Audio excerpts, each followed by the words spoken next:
Please take your seats. Our program will begin shortly.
As a courtesy to our speakers and those around you, we ask that you please silence all electronic devices at this time.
Please take your seats. Our program will now begin.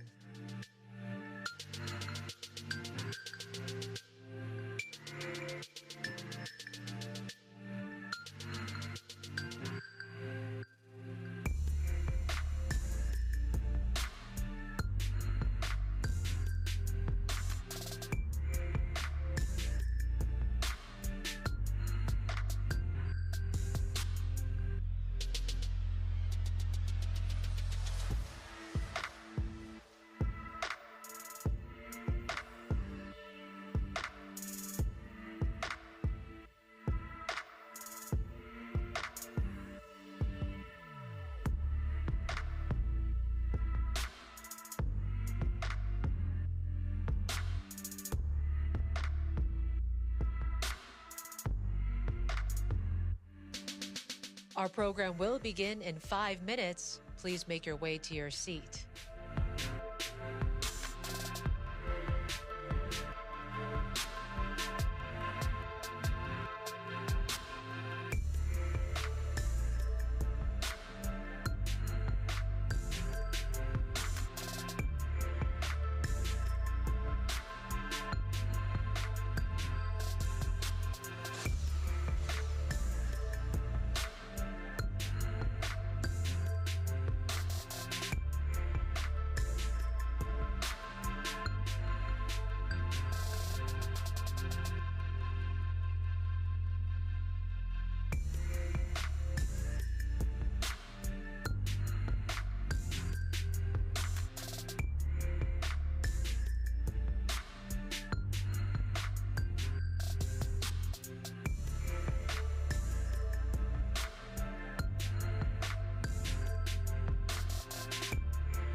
Please take your seats. Our program will now begin.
4 millennia, humanity has met challenges with ingenuity and resilience.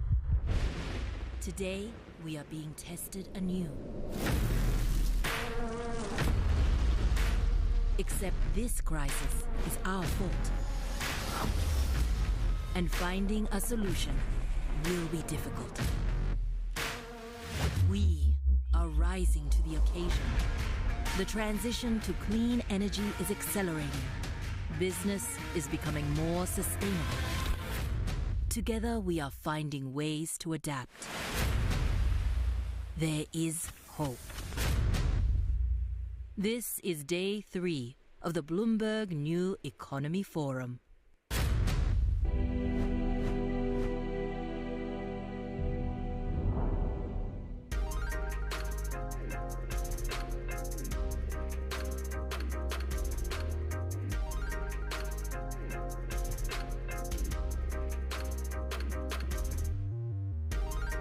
Please welcome our panelists, Chair and Head of Transition Investing, Brookfield Asset Management, and Chairman of the Board of Bloomberg, Mark Carney, Managing Director and CEO of Macquarie Group, Shamara Wickraman-Naika, Founder and CEO of Envision, Lei Zhang, and our moderator, anchor for Bloomberg Television, Francine Lacqua.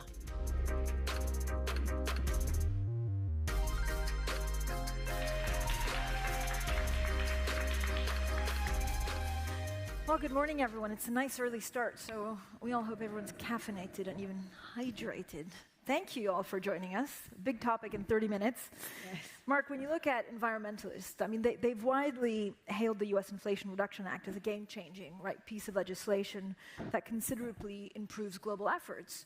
Is the race to the top actually working? Well, I think the first thing to say is it is a very impactful piece of legislation. It's simple, it's straightforward to understand. Pardon me. It is predictable. It's going to be in place for 10 years. We can debate the politics of that, but I think facts on the ground will mean that it's in place for 10 years. And it's transformative. It's moving the decarbonization curve down across a wide range of technologies by an average of 40, 50%. Some cases 70 to 90%. And it's driving a huge amount of investment, $500 billion in projects already, potentially $3 trillion in total over that 10 period. So it's a game changer, absolutely, and it's forcing a reaction by other countries. With the exception of China, no other country has the resources and the capabilities of the United States, so decisions have to be made within that. And of course it links in, and maybe I should stop here, with the broader set of themes we've been discussing over the course of the last 2 days, which is the rewiring, the reorientation of the global economy. And one of the big questions is which countries can take advantage of being part of value chains that are connected to the IRA, and who just benefits from technology cost curves being driven down over time that ultimately spills over around the world. So, Shamara, where do you see the IRA having made the most material difference? Well, I mean, I unusually agree with Mark on everything he said this time, but I think, my view is for this climate transition to happen, the big thing we need is solutions at an affordable price so that people in energy, transportation can transition and get off the conventional ways, which they can't do till we have solutions. And the biggest challenge is bringing those solutions down to affordable cost. And innovation is required there. So, the European countries played that role in wind, and wind and solar have now become really affordable energy alternatives, albeit intermittent and needing firming. It's happened in EVs. The Japanese played quite a role in that. The US is playing a big role, I think, at the moment. Out of the money being invested, a lot of it is going to electric vehicles. So they're giving a $7,500 credit per vehicle, and the estimate is that passenger vehicles are going to go up by 13 times by 2030. This is IEA versus 3 times without the IRA. That's helping. A big one is on hydrogen. We really need a form of firming for renewable energy, and the estimate is there'll be 5.5 million tons of green hydrogen by 2030, but we need to get that price down to, say, $2 a kilogram, and the incentives in the US will probably crack the code for the world. And as Mark says, those technologies can get rolled out. Carbon capture, they're doing a lot in. We're doing various projects in the US, like we have something called Inspiration Mobility, looking to bring electrification of larger vehicles, corporate fleets, etc. and there's incentives helping on that. Even on wind and solar for the US, the apprenticeship investments will bring the cost down. So I think across the spectrum, but principally in those new technologies, so hydrogen, sustainable aviation fuels for long-haul transport, agriculture, we are doing a program for nitrogen fertilizer being made out of hydrogen rather than fossil fuels using IRA incentives, and people may not know that there's out of fertilizer more emissions than out of air transport and shipping combined. So I think it's these new technologies, be it in hydrogen for firming in energy, transportation in long-haul transport, carbon capture mechanisms. The US will help crack the code, I think, for the world in a lot of those. Like, overall, because of the global uncertainty, geopolitics, but also economically, is capital still going to where it should be for the green transition? Sorry, say again. When you look at capital, is money still going where it needs to be to make this a sustainable and long-term transition? Yes, definitely. I think this is stimulate a new wave of global green investment. Particularly, it's kind of introduced the raising among the countries to the most needed segment. You can see what's happening in Singapore here. The Singapore government is now introducing first ever contract for difference for the green hydrogen. So USC, France is launching green tax credit incentive system as well to develop the battery segment. And overall, Japan is wanting to build domestic competitiveness for EV and overall. So it's kind of a global movement, and it's green. It's really good for global green investment. For particularly, let's say one case is now with IRA incentive, if you bring in the form of ammonia, so which is a green hydrogen, cracking back from US to Europe, now you are able to reach around $1.5 to $2.5 per kilogram. But previously estimation in the Europe, this cost is going to be around $3 by 2030. That's a clear evidence. And this IRA is really put the money to stimulate investment in this most wanted segment. Yeah. Mark? Well, just pick up on a few of those comments and maybe draw a bit of a contrast between what's happening in the US and what happens elsewhere, with the overall point that, and the IMF did some work last month, which said that, look, if the world only drives the transition through subsidies, through tax credits and support, it's going to add about an additional 50 percentage points of debt to GDP to already indebted companies. So, and I alluded to this at the start, as a country, not the United States, let's say the rest of us, you need to use a combination of supports, of regulations, contracts for differences, and others to provide the signals and candidly piggyback off of what's being driven down in terms of the cost. Because as Shamar rightly says, let's take carbon capture and storage. So Brookfield's got about $1.4 billion of investment in the US today in carbon capture and storage. That's going to help drive down, I mean, that's, in and of itself, it benefits from the IRA, but it will help drive down those costs. The hydrogen investments that are being made in Europe and elsewhere will help get those costs down. But when you look at what Singapore is doing with Lei, is using a contract for difference, so providing a floor price, some certainty farther out, less of a subsidy, and working with a partner who's already, independently well ahead on the cost curve. And so countries are going to have to decide where in the value chain they want to be and which instruments they use to maximum effect, because you can't be competitive in everything, and you certainly can't subsidize everything. But has there been a step back, Shamara, because of, I guess, uncertainty or because of all the crises? Has there been a global step back where we go 2 steps forwards, 1 step backwards? Look, I think what we've had is, with inflation rising, supply chain constraints, costs have gone up a lot, labour costs, materials, shipping. So it means that some of the benefits we've got of bringing costs down are being reversed.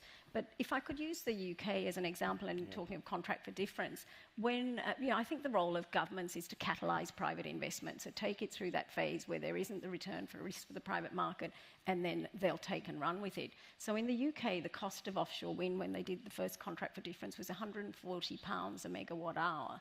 We bid projects at 120. They had come into £37.5 because the UK basically spurred an industry of offshore wind that was very competitive. The last round at £44 had no bids, and that's reflecting the costs having gone up. So there's, that's 20% higher. They still couldn't get bids. Ørsted have said they've had 40% cost increases.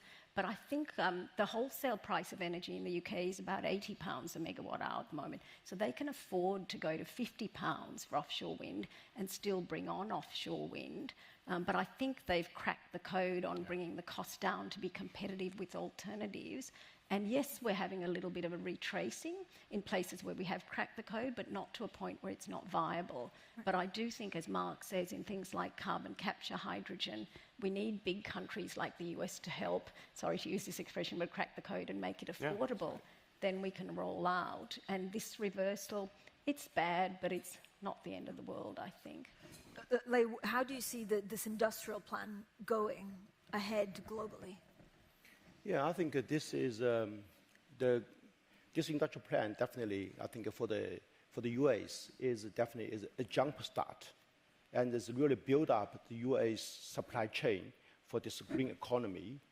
And but my point of view is this global long-term development still have to rely on the overall competitiveness.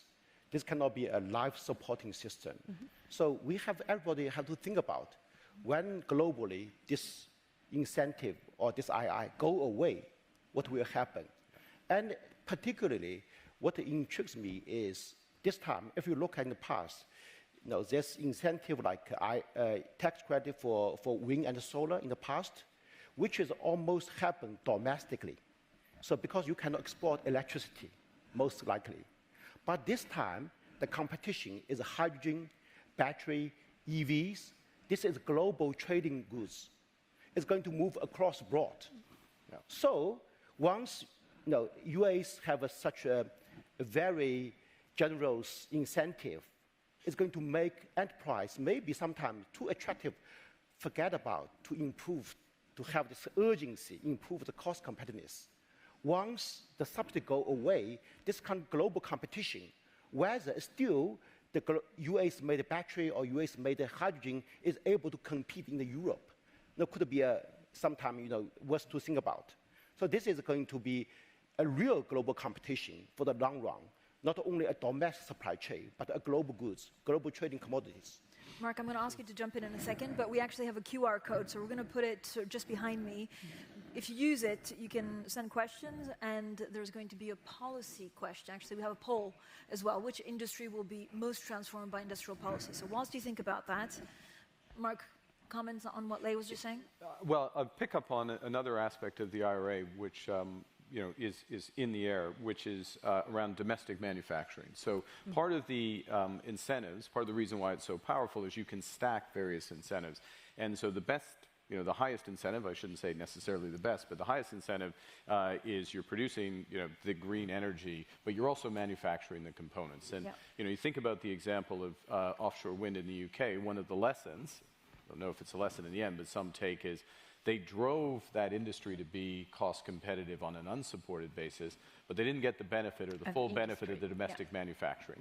And then as Lei says, a number of, as we move from electrons into molecules, hydrogen, CCUS, well, hydrogen particularly, and EVs, you're moving to exportable goods as well. And so that incentive to kickstart domestic manufacturing is very strong. Now, governments need to be disciplined about this. I mean, it won't maybe surprise you to hear me say that, and decide where they truly can be competitive in that.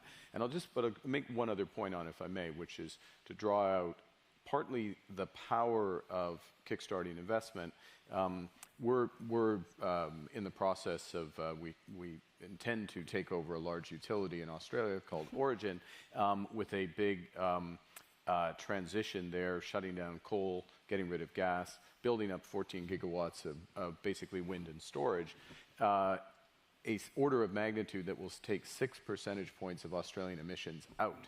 So big impact on the climate, good financial return, but importantly, it's big enough that we're looking at building domestic manufacturing as well. And so we have a MOU with Envision looking on the storage side. And it gets to the point when the policymakers are thinking about things, and when the key investors like Macquarie are thinking about things, if you're going in scale, if you incentivize something in scale, then it opens up other opportunities domestically in order for that security of supply to drive it.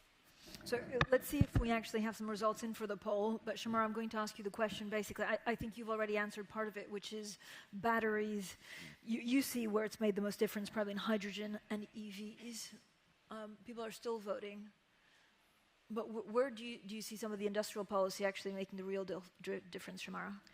I think it's basically in the areas where they haven't become the default choice of rational actors yet. Yeah. So I think passenger vehicles, they're already economically competitive because they're cheaper to run and they're not expensive capital cost-wise, but heavy vehicles need funding, and we're doing a project with the Green Climate Fund in India to provide a leasing facility so that heavy vehicle capital costs can be covered, and then as they earn better return later, they can pay us back.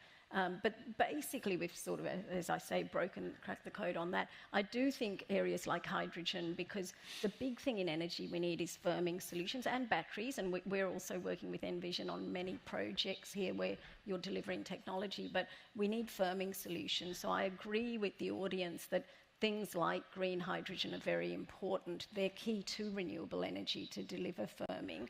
I think semiconductors, yes, I agree, but I also think we've been talking about carbon capture, direct air capture. If we're going to meet our net zero aspirations, we're going to have to take carbon out of the atmosphere as well. Long-haul transport as well, as I mentioned, things like sustainable aviation fuels. So there's a lot of areas we need to invest in. And I respect what the US are doing, trying to create downstream industry domestically. Having said that, I look at it on a global perspective, and if you can get the cost of these things down, especially for the developing world, and we were talking with Ravi Menon at MAS yesterday about a challenge in Southeast Asia being that they have availability of newer, so hence very low-cost coal. And so just like Australia, you were talking about a big portion of their energy comes from coal. And there's a huge disincentive for governments politically to put carbon taxes on and make it more expensive for people to get affordable baseload energy. If we can get the costs down of alternatives to be more competitive, I think that's a big part of the solution. Can I just jump in on this? So you have this, I mean, it's a massive issue. Coal in Asia, managed phase out, as you say, and you've been working on helping to find solutions on that. In the context, as you know, of industrial policy, and actually this is quite, I mean, it's obviously a very well-informed audience because it's an open question. I mean, all of those industries are going to be affected and are being affected by industrial policy, and actually they all are they're related in all senses, because the reality of the build-out on the major chip plants and the data centers and other things for AI, this absolute explosion. Well, any company that's doing that, their first question after location is, well, where am I going to get my clean energy? Yeah. And so it's driving those other industries. So this industrial policy done right, and there's lots of ways to do it wrong, becomes self-reinforcing, right? Yeah, and just one brief thing I was going to say, sorry, Leigh, is that for a lot of those private sector off-takers, they can afford now to switch to clean energy, even if it's more expensive. A lot of the tech companies, for their data centres, etc., we need to make it affordable for the people who can't really get there.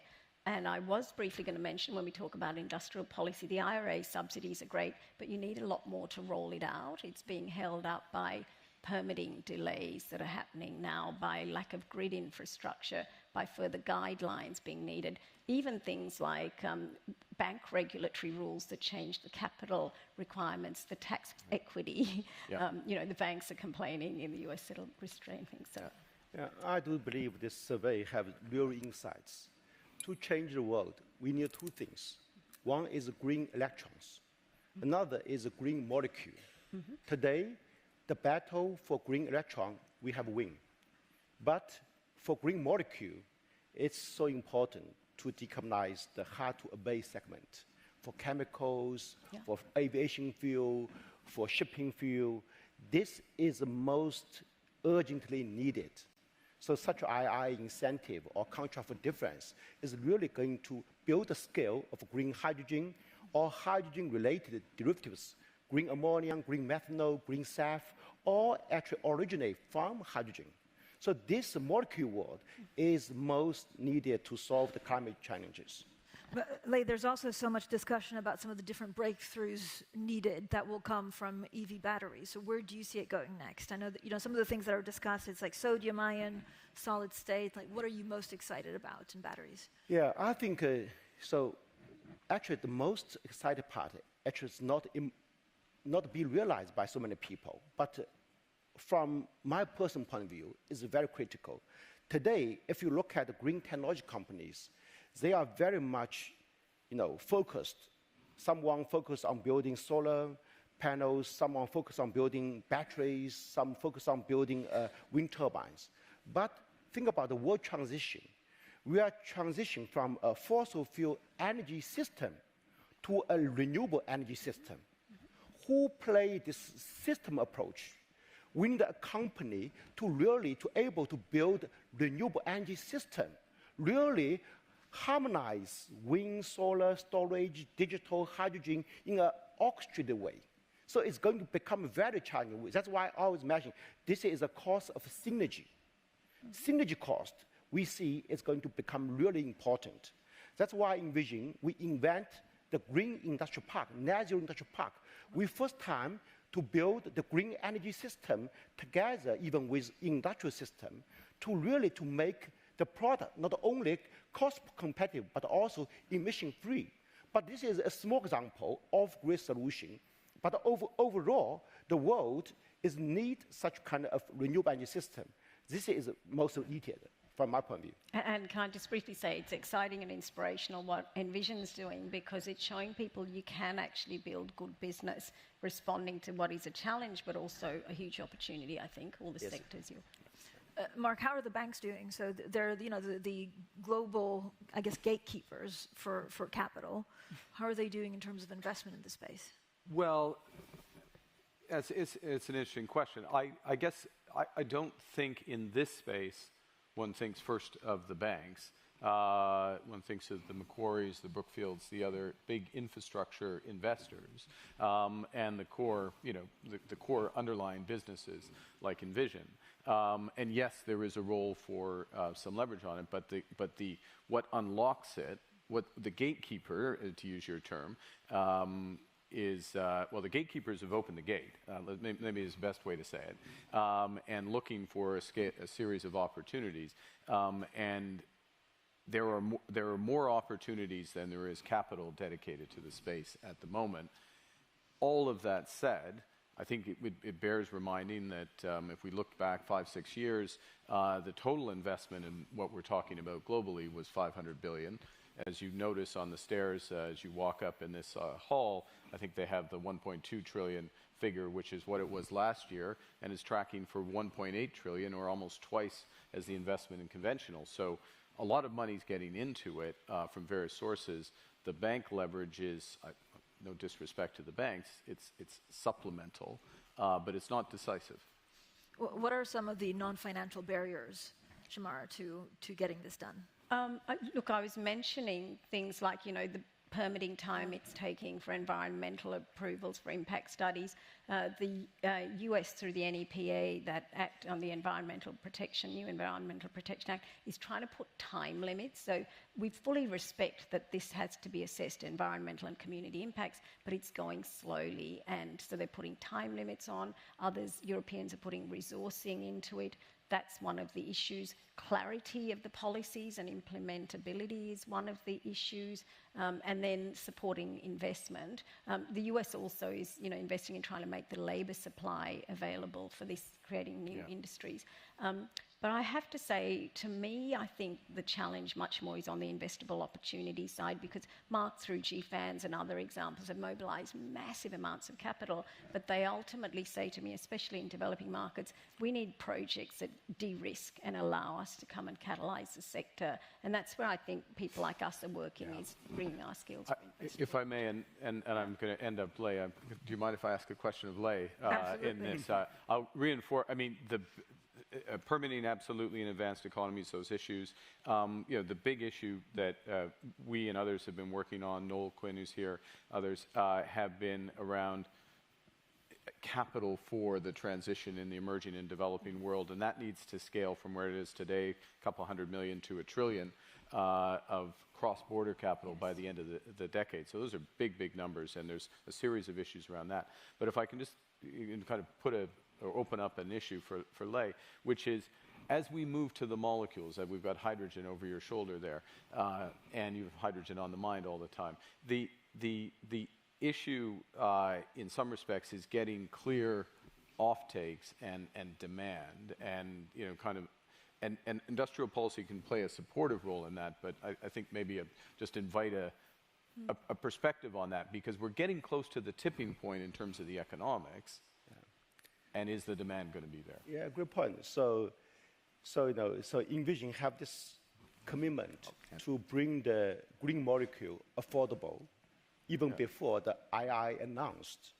So from my point of view, we have two ways. One is industrial policy. Another hand is the innovation, technology breakthrough.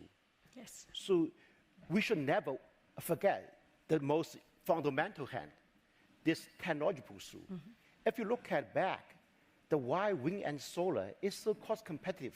Of course, at the beginning days, have the renewable law from Germany, have the contract for difference from UK. But overall is the technology breakthrough which make the cost of wind and solar back to 20 years ago, it's dropped almost 90 to 95%. Now that's why this numerous technology breakthrough make this wind and solar become winner.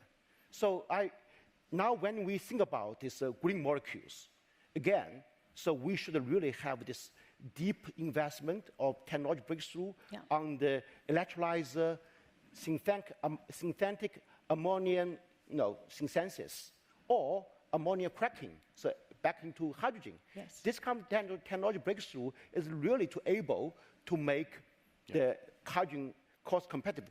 But most importantly, again, is about the renewable energy system. Today, 80% of green hydrogen cost is coming from electricity, 80%. So today's company only do wind, solar alone, but you need a renewable energy system which even bypass the grid, become a net zero industrial park, directly supply electrolyzing the water, which make electricity so cost competitive. So that's another innovative way I mentioned why the renewable energy system is so important. And can I just briefly say, I think exactly I agree with you on technology being the key, not just for hydrogen, but making it transportable, so ammonia, green iron, etc. I think it's hard for corporate off-takers to play a role there. I was looking at the stats, there's 378 of us now signed up to RE100. We need 275 terawatt hours of energy. Yeah. But it's much easier for us to go to, Norsk Hydro are doing a project with us in Brazil. They're the off-taker for wind and solar. The subsidy is not huge. But for us to be an off-taker for hydrogen when the economics are so unviable at the moment is hard. So that's why I think governments have to support the technology investment to get the cost down and make it transportable. Then corporates can come in and off-take. But I think it's hard. It's hard, but hard things are hard, and sometimes hard things are necessary. And I don't think we can sequence this fully in terms of getting the cost down. I mean, you've pursued a supply-driven, if you will. If you build it and build it at low cost, which you've done, they will come. Yeah. But encouraging them coming and hand in glove with policy. And I know we're running short on time. If I can just make one other point And then when you talk COP, Well, most journalists are worried about AI. I'm just worried about Mark Carney taking my job. No. I was trying to worry that you couldn't get all your things in. I was going to make a point on COP, which is, the thing that most want to get out of COP, or can be most impactful, is actually just to keep with what Leigh's been saying and Shamara on systems, is to bring together a series of initiatives that exist around exactly these set of issues, which is who is going to accelerate, pull through a combination of industrial policy, our topic, but corporate action, corporate leaders, and there's a series of initiatives around that, but they're not yet getting the traction they need at scale. And then, GFANs, the members, whether it's Macquarie, Brookfield, HSBC, whoever, provides the financing against that really accelerates. And that's what we need to do, and that's part of the opportunity, I'll stop here, of getting everyone around the table at COP. And I think that's, so we should look for something and push for something on that front. But you're hopeful about COP? That we get something concrete? I think all the right people are there, and the right issues have been put on the table. So, yes, I mean, in that regard, we should, you never take things for granted, but we should force the issue, force the decisions. Shamara, for COP? Me too. Look, I think this is a long journey, and we've got to be patient because it'll be slow early and then accelerate. So every COP, we've got to move on the areas of issue. I would say the money we're investing is not charitable money. We've got savers of the world, retirees, we've got to get return for risk from. So we've got to keep going on this journey of creating investable solutions. Leigh, are you optimistic about COP? Yeah. What do you need from COP? I'm particularly optimistic about some initiative. I think Mark is proposing, so I'm looking forward to it. We definitely need acceleration, especially to have this kind of comprehensive platform approach to really integrate all the industrial policy, technology, private segment, investment, all kind of things together to really create a kind of aggregation power. And so, Mark, is it also money to emerging markets? Really, I mean, if there are two things that we really need to get done at COP. We need a new framework to get money to emerging market is absolute, and that's first, I would say, from Global Fairness and others. And maybe just the last point, if we can start to, the spirit of this conversation underscores just how interconnected the global economy needs to be around moving to a sustainable economy. I mean, this innovation coming out of China, many examples of that. We need those linkages if we're going to move at the speed the world needs to move. Thank you so much for a very spirited conversation. Thank you, everyone. Thank you.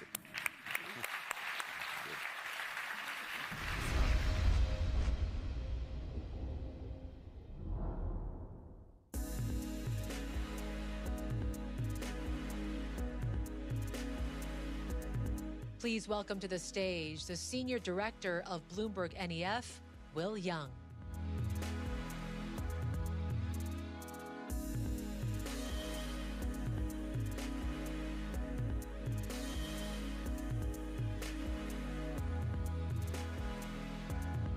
Okay. Good morning, everybody. Wonderful to be here. I'm going to follow on from that very interesting panel. I'll stand on my T here and talk to you a little bit about the numbers behind what those guys are talking about. So frankly, I love conversations. They're always inspiring and interesting. You see what's in an executive's mind. But they're often working to numbers. So I'm going to try and provide some numbers and context to what that discussion was just around. So we will talk about 1.5 degrees, whether you believe we're on track or not, that's another matter. But on the US Inflation Reduction Act, that has made a big difference. But equally, when you talk to US government officials, you will find that they say, we still need to do more. Well, okay, what does that mean? What do they have in their mind when they're trying to do that? What you've got on the chart here is 1.5 degree climate scenarios and the ratio of low carbon investment to fossil fuel investment out to 2030. It's a range because there is more than one scenario, of course. But the minimum that theoretically we're aiming for 1.5 degrees is 4 to 1. 4 to 1 low carbon investment to fossil fuels. As you can see, we're actually at about 1 to 1 right now, which could be a bit depressing. Good news, there's been quite a bit of a change in the last 7 years, driven by low oil prices, bringing fossil fuel investment down, and very low clean energy prices taking low carbon investment up. So it's a good story, but obviously more to do, as we often say. Global numbers. Great, but we all know that the globe is not singular. Every country, every region is a bit different. So same ratios, same forecasts, broken out by region. And as you can see, historically, everywhere's a bit different.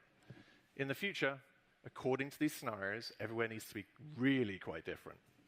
So at the top there, you've got China aiming for a ratio of around 24:1. At the bottom, you've got Eurasia, Russia, Kazakhstan, Azerbaijan, aiming for a much lower thing of around 2:1. Now, why might this be? Well, it's easy just to say modeling assumptions, but there's a deeper truth here. This is the same ratios, just left to right. More low carbon investment on the left, more fossil fuel investment on the right.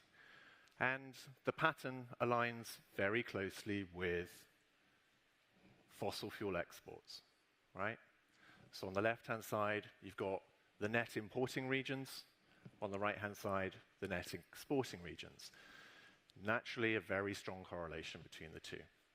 So the short story is, even in 1.5 degree world, if you're aiming for that, if that's what you're going for, and if that's where you believe we're going to get, fossil fuel consuming or importing regions are still going to have to do a lot there, but they're going to have to invest substantially to reduce their fossil fuel imports. Even so, fossil fuel exporting regions are still going to export a bunch of oil and gas. And I think that's pretty par for the course. If you're an energy market participant, you just know this. That's fine. It's kind of par for the course. If you're a climate diplomat, you kind of need to be reminded of this occasionally. Okay? But what does that mean for EM&Ds? The title of this talk is around EM&Ds. The closing bits of that panel starts to look ahead to COP and some of the movements that are happening there. The annual energy supply investment in EM&Ds, a big broad set of countries, as Mark mentioned, is intended to be around $1 to $2 trillion by the end of this decade.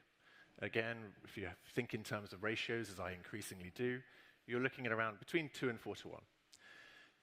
Big range, different modeling assumptions, different scenarios. Where are we now? Well, in 2022,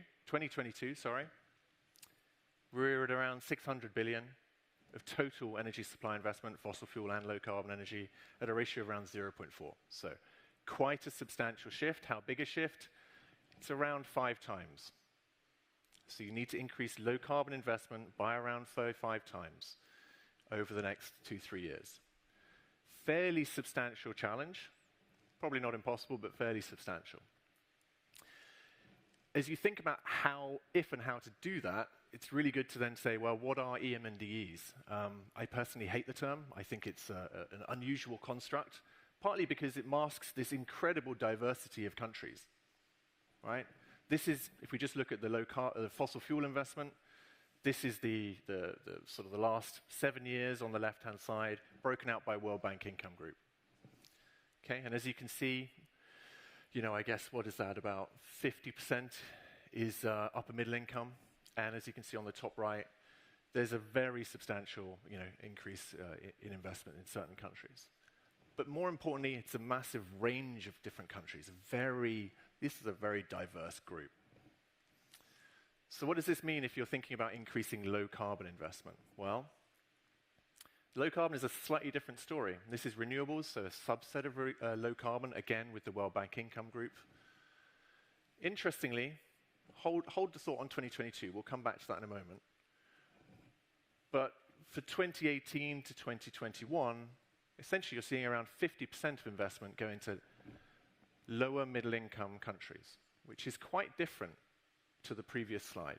So a different set of countries are investing in low carbon to those investing in fossil fuels. Now, pretty obvious that's based on resources, but also it shows that the resources for low carbon energy are more widely distributed than for fossil fuels.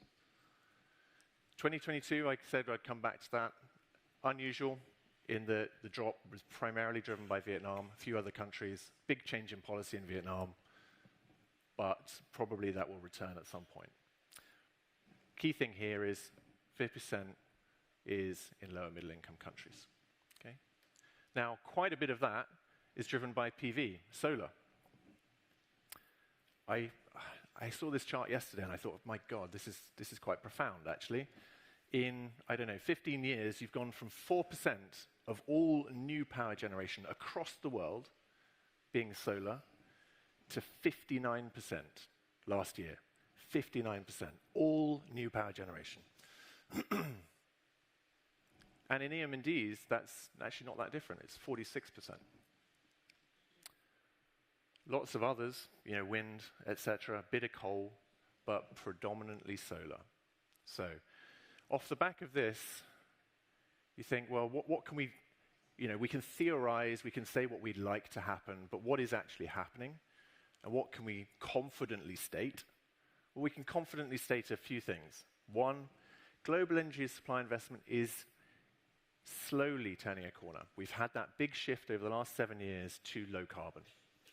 We'll see how fast or how much further that changes, but that's been a big shift. Second, we just need to remind ourselves that fossil fuel exporters will continue to play an important role. That's just part of the course.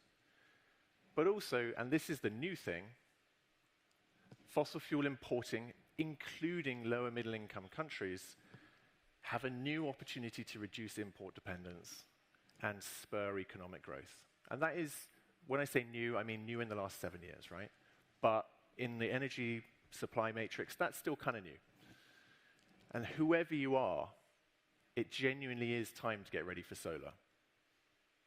Okay, so I leave you with those thoughts as you come on to the next panel. Thank you very much.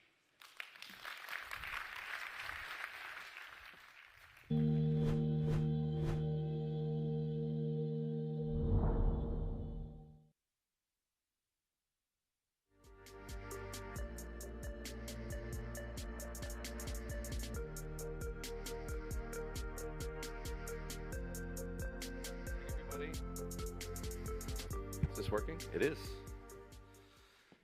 Day 3 of the New Economy Forum. I was here yesterday talking to you about surveys, and I'm going to talk to you about surveys again. The first thing I want to say, though, is how gratifying it is to see so many of you here for our third day of programming. It is asking a lot of our delegates and, of course, of our speakers as well to be with us, not just for Wednesday, but for Thursday, and now for Friday as well. It is so important that we solicit some feedback from you on the kind of programming we're delivering, on the pacing of the programming, the nature of the content. I want to hear, for example, if the experiment that we ran yesterday, main stage programming in the morning, followed by breakouts, followed by a little more main stage programming in the afternoon, worked. Because again, we'll take that feedback, we'll process it, we'll analyze it, we'll consider it, and then we'll reshape the program for next year and years following. So if the QR code could please come up behind me. Hello, QR code.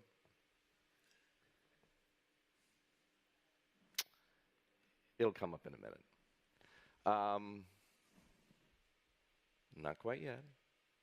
But that's all right. In any case, you'll see the survey code pop up, and I just want to encourage you to participate. And I want to thank you again for being here, for supporting us. You'll see me again before this show is over. There we go. All right. We can work miracles here at the New Economy Forum, but sometimes it takes just a little extra time. Thanks very much, everybody.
Please welcome our panelists, partner at International Capital Strategies, Heidi Kribo-Redeker, chair of the Liquidity and Sustainability Facility, Vera Songwei, chair and professor of the Department of International Relations at Tsinghua University, Tang Xiaoyang, and our moderator, editorial board for Bloomberg Opinion, Nisit Hajari.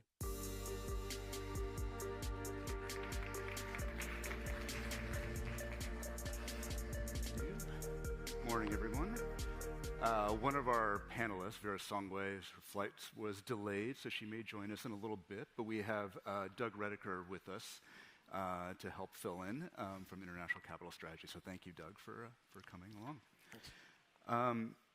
In just the past few years, 11 countries around the world have defaulted, and depending how you measure it, somewhere between 48 and 54 nations are either in or at risk of debt distress. That includes over 60% of Africa's low-income countries.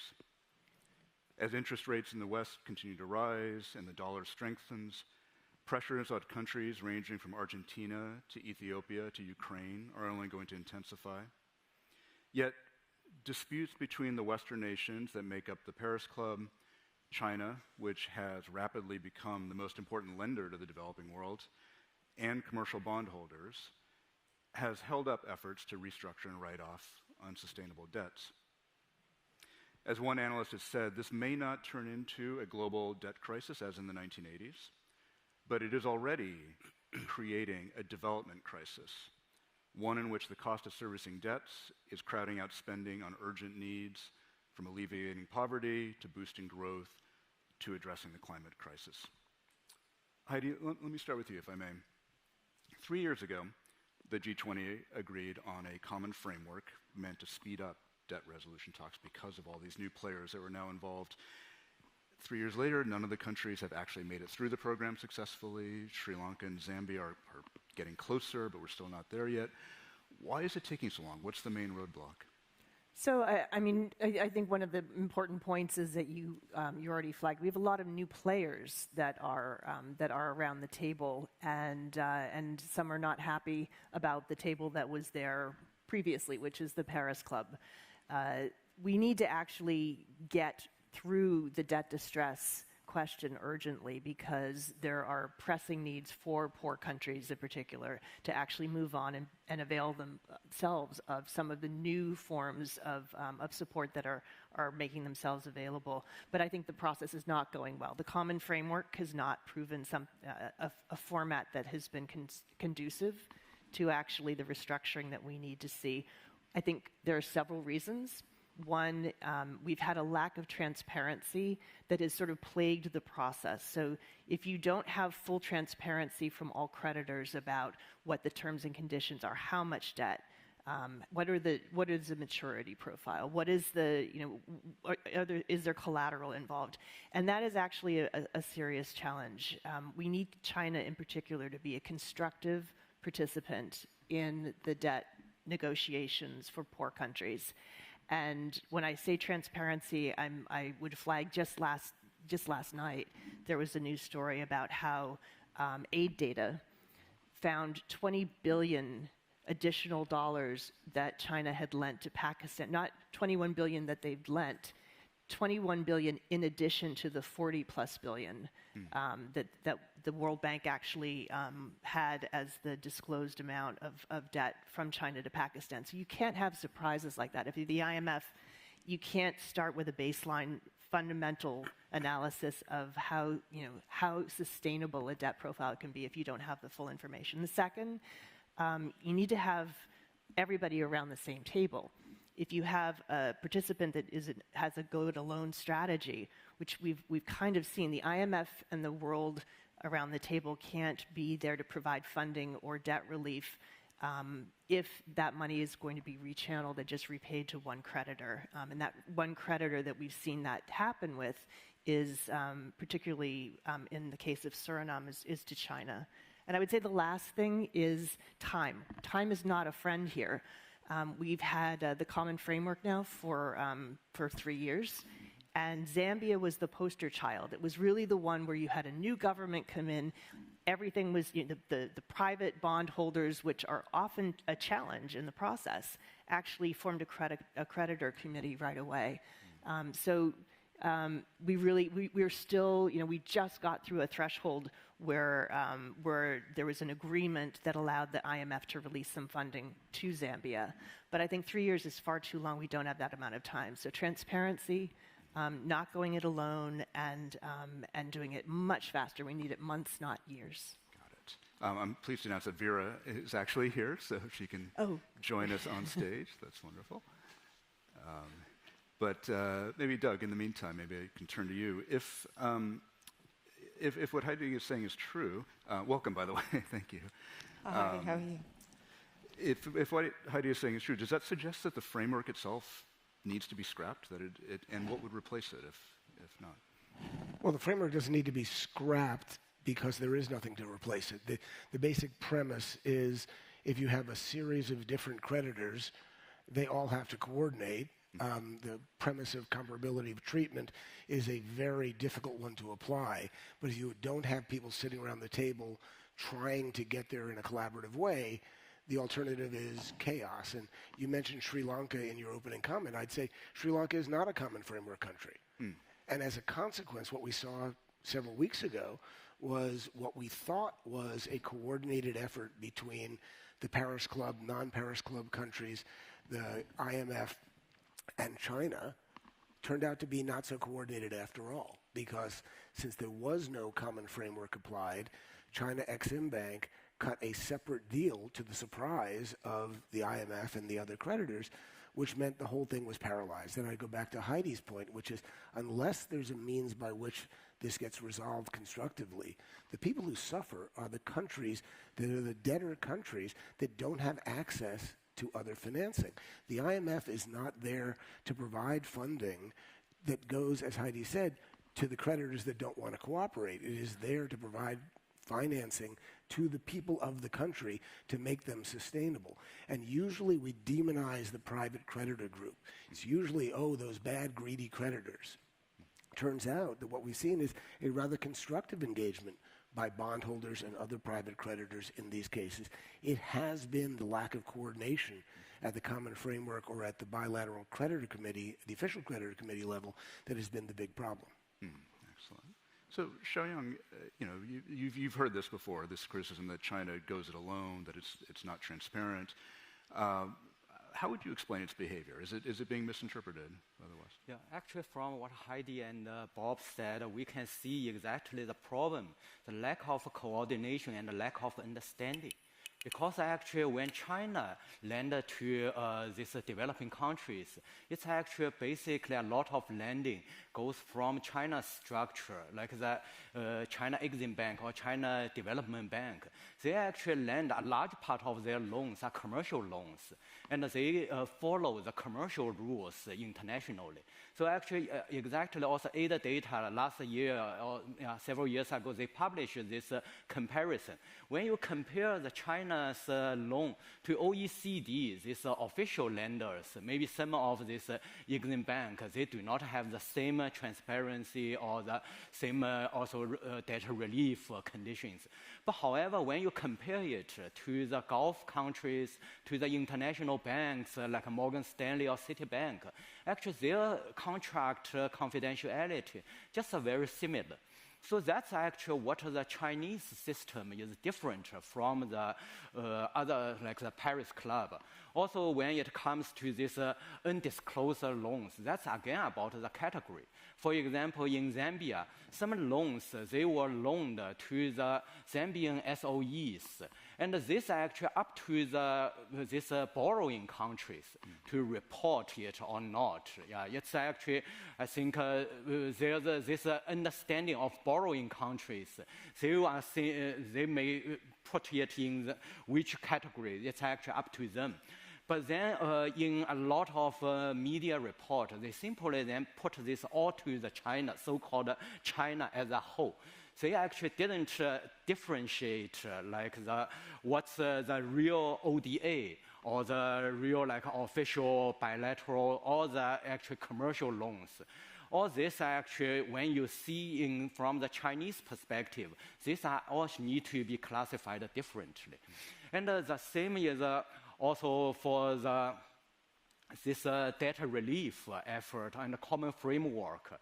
And in fact, China is very actively taking part in this common framework. But it needs time. Actually, when the real urgent situation, like the COVID just happened, before the common framework, we had DSSI. And that part, actually, China was the largest contributor to the data suspension and also this delay of payment. Right, but actually after that, then when it comes to common framework, we need to actually think about long term. Yeah, it's not so urgent like the 2020. So we actually need to solve the data sustainability in the long run. And what China saw is actually in the 1980s, this data crisis, and to the HIPC and then MDRI, this system, actually they didn't solve the fundamental problem. We see the data crisis come back again. And especially a new player is also the commercial loans and the bond holders. And they actually also lack the consensus and coordination. So that's why even in DSSI, none of them really participated in it. Right, so I think for these 3 years, China actually worked with all the different partners to work out a coordination, really aim for sustainability. And I'm glad to see actually this year in June, China reached an agreement in Paris about the Zambian debt. And that's a very positive first step. And then also last month, we also see the private bond holders in Zambia reached a similar agreement, like what China did. These are all, I think, very encouraging, positive steps for the future. China, we were talking earlier, China, as you mentioned, in its economic reforms, takes a step-by-step approach, right? Experimenting, gradualist, as it were. Do you see something similar happening with their approach to debt restructuring? Are they learning from their mistakes? Yeah, certainly. So for China, I think there is actually always has been change in the lending process and in cooperation with the BRI countries. So they, in fact, the so-called debt trap, that's exactly an experiment because they saw there's a lot of debt burden on Sri Lanka at that time. So they wanted to do a PPP, so private-public partnership, to turning it to share. But what's actually China didn't expect is this normal PPP actually encouraged by World Bank and lost a lot of international community. But it was actually accused by Indian, by also Western later as debt trap. So that actually then make China to change it again. And I think in this post-COVID time, with this high interest rate, China is definitely thinking about a new approach to lend and also to fund the development. Maybe it won't be the pure commercial loans as before. It actually a lot of is investment, and also another thing is about how to create a more sustainable lending environment. It's not totally follow the market. Actually, we see in good times, like the low interest rate, actually the developing countries benefit a lot from that and get a lot of loans. But now in high interest rate, then the developing countries also suffer most. So I think China maybe want to mitigate this fluctuation to make it more sustainable. Okay, Vera, Xiaoyang mentioned the new interest rate environment. We're talking about debt, but is the focus misplaced? I mean, it's oftentimes when we look at poorer countries and their debt problems, we almost assume that it's a character flaw, right? That there's some poor macroeconomic fundamentals to blame. The solution is to bring in the IMF to show them how to do things properly. But we wouldn't treat richer countries or banks the same way if they faced a temporary liquidity shortage. Are we misinterpreting what some of the problems are for these countries? I think the short answer is yes. The long answer is I think we need to be able to, first of all, sorry, and greetings to everybody, and thank you for the Bloomberg New Economic Forum for having me here. I had late flights and difficult coming in. But going back to the conversation, I think two things. We must split the countries, right? We have countries with poor macroeconomic fundamentals, and those are a different set of countries. Those need eventually some conversation around debt, restructuring and how one does that. And then we have countries with good macroeconomic fundamentals that have been hit by mostly exogenous shocks. And what we are seeing is, I would say, a disproportionate response to emerging and low-income economies and developed economies, and actually corporates. If anybody read the FT 2 days ago, there was a story about sort of, never before have we seen as many corporates in trouble because of rising interest rates, and what should we do about it, otherwise there will be an unraveling. I think that what you're looking at is some economies in the developing and low-income countries that need liquidity because they have bullet payments coming. So if you look at a Kenya, for example, or even a Rwanda last year, right? Rwanda had a 750 billion bullet payment that was coming due. And then there was all this, debt distress and debt crisis, but they were able to restructure that and go back into growth. And I think that's what we need to be looking at, is countries that have good macroeconomic fundamentals, but that have a liquidity crunch. Should we begin to institute a system where we can actually help them get over that? And we have seen developed economies, central banks, provide this kind of, not lender of the last resort, but liquidity provider of the last resort. And the IMF should begin to do a little bit more of that. There is actually, I think the IMF is coming around to this notion. I've been talking about it now for 2 years, saying, we need liquidity stopgaps. Because if we talk about liquidity too long, we get into insolvency, and then we get into debt, right? And then everybody says, there's a debt problem. But it really begins with a short-term liquidity problem that can be solved. 2024 is going to be very important for a lot of emerging and low-income countries, because we do have over $16 billion of bullet payments coming due. And the decision between whether it's going to be a liquidity event or it's going to be a debt default problem is going to be quite important. Now, what I have been recommending is that because the G20 Common Framework is taking so long and not sort of getting to where we need it to get to, maybe what we need to do is do a debt service suspension initiative over a 5-year period, which will give us time to be, because essentially what that does is it puts liquidity back into the hands of countries and allows them then to manage their fiscal space better. And that will allow us then to be able to sort of restructure the G20 Common Framework in a way that works well. But we cannot, and I think in an environment where we see repeated crises, be trying to ask countries to wait until we figure out how to solve or fix the G20 Common Framework. I think this is too expensive and too costly for any economy to wait. We have a solution, which is maybe to reenact the DSSI for another, not 2 years, but 5 years, so that countries really have the time to adjust and essentially deal with a liquidity problem where we go ahead and fix the G20 Common Framework. Who would be the backstop here? Would it be the IMF, or would it be... It would be the IMF again. I think with the DSSI, what we had was essentially bilaterals and the IMF. I think Heidi was just talking about net reflows. If you look at what is happening today, the other big issue with debt is not so much, I think there's a lot of focus on debt, but your debt to GDP, which is the ratio that we look at, or your debt to exports, really also depends on your growth. And I don't think there is enough of a conversation around growth. The easiest, fastest, best, most sustainable way of dealing with the debt problem is to help countries grow.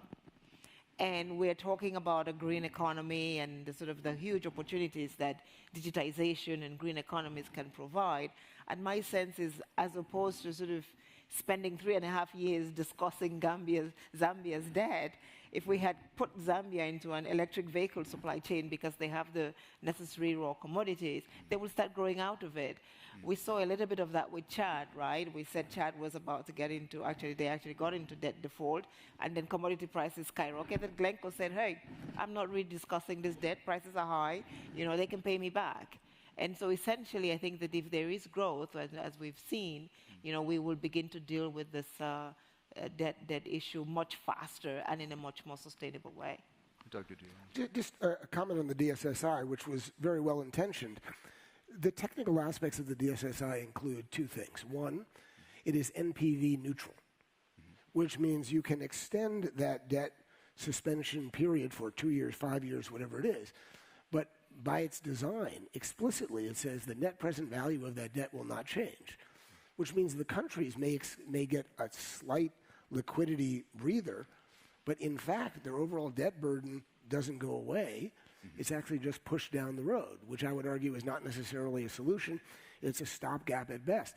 But the second point is, from a private creditor perspective, that's a default. If you the private creditors never participated, and I actually worked with the IIF when the DSSI was put out so that we could write a letter to all countries based on Tim Adams, thank God for him, got all the private creditors to agree that they will not consider the DSSI as an event of default when it happened. But it wasn't up to the IIF, and the IIF's position has changed over time precisely because the initial goodwill expressed in that initial letter was eroded by the private creditors who actually hold the debt, who said, that's nice that Tim and the IIF agreed to this, we don't. And the credit rating agencies didn't go along, and they said, if you go along, we're going to declare you in some form of But default. they never did. No credit rating But agency that's because the DSSI actually never did. The DSSI No, never I think we have to actually be took very hold. clear about what we are saying. No credit rating agency actually declared any country that took a DSSI into a situation of default. At least this is true. There were a number of countries that did not go into the DSSI because they were told if they did, they would be declared in default. No, no country that went into the DSSI was declared in default. But they were afraid. You're saying that they were afraid that might happen. They may have been afraid, but none of them that did it went into default. The only Moody's said, we will put you on the watch. So a country like Cote d'Ivoire, let's be concrete, a country like Cote d'Ivoire actually took the DSSI, gave itself some fiscal space and breathing room, was able to restructure its debt, and actually went back to the markets. Ghana, on the contrary, never took the DSSI and went into default.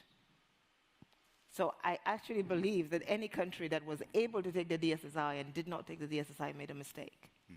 Could I pick up on one thing that Vera mentioned in terms of the growth aspect of this? Because I think one of the to tie together some of those recommendations with what's happening in the next platform, which is this global, the Global Debt Sustainability Roundtable that does pull together. It's kind of the next table that we're trying to advance the ball that goes beyond just the poorest countries and captures, for example, Sri Lanka.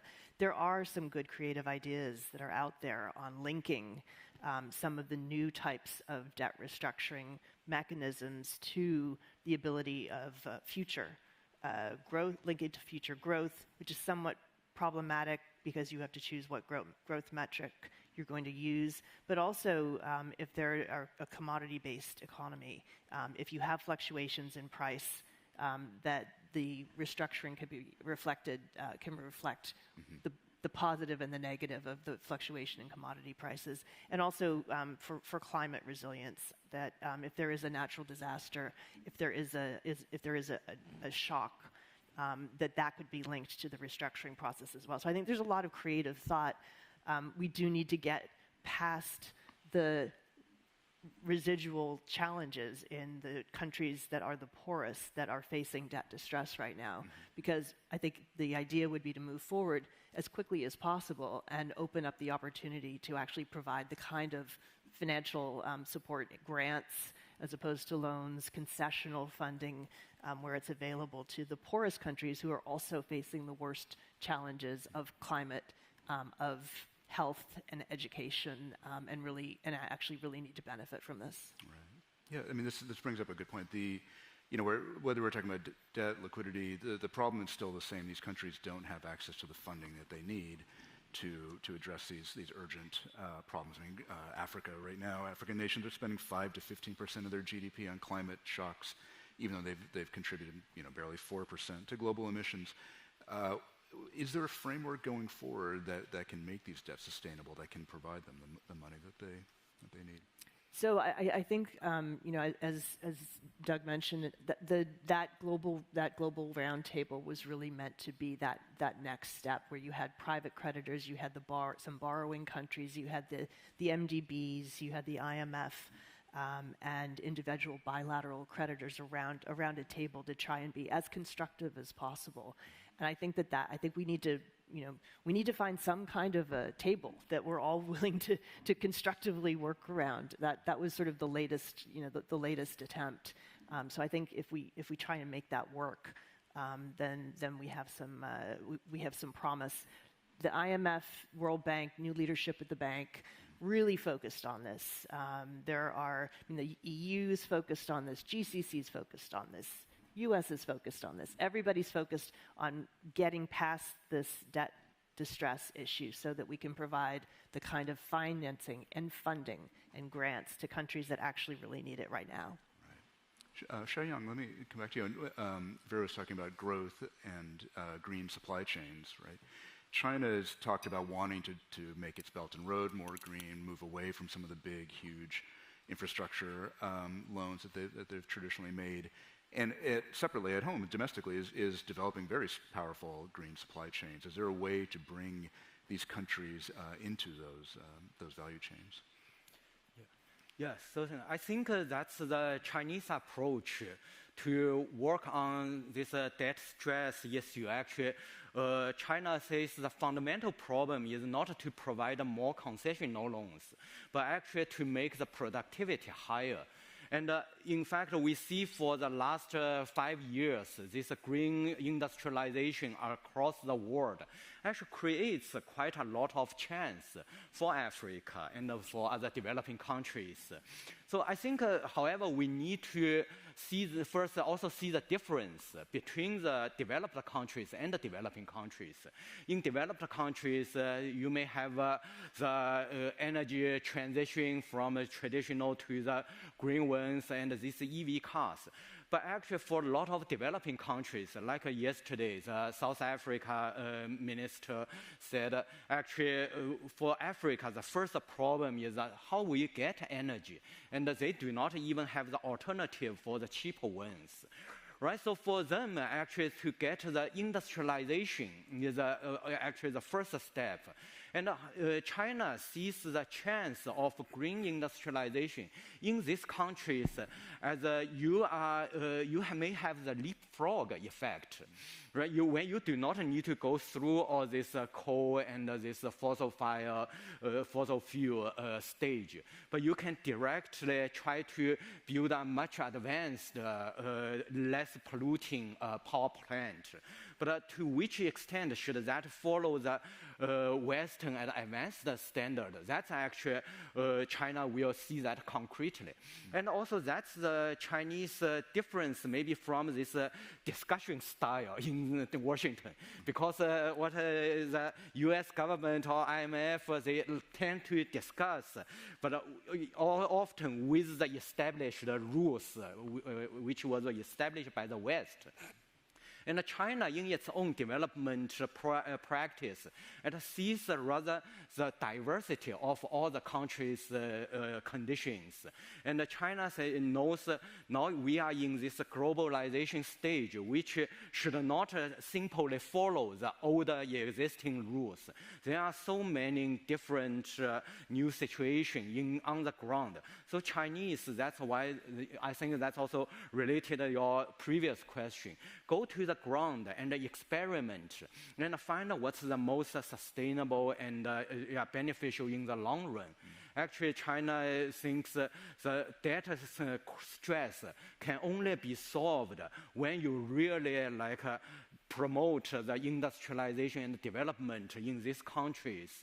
Then the productivity will take over, will overpass this debt interest rate. This will be the solution. Otherwise, all just this suspension and concession loans will just solve short-term problems. Just put off the problem.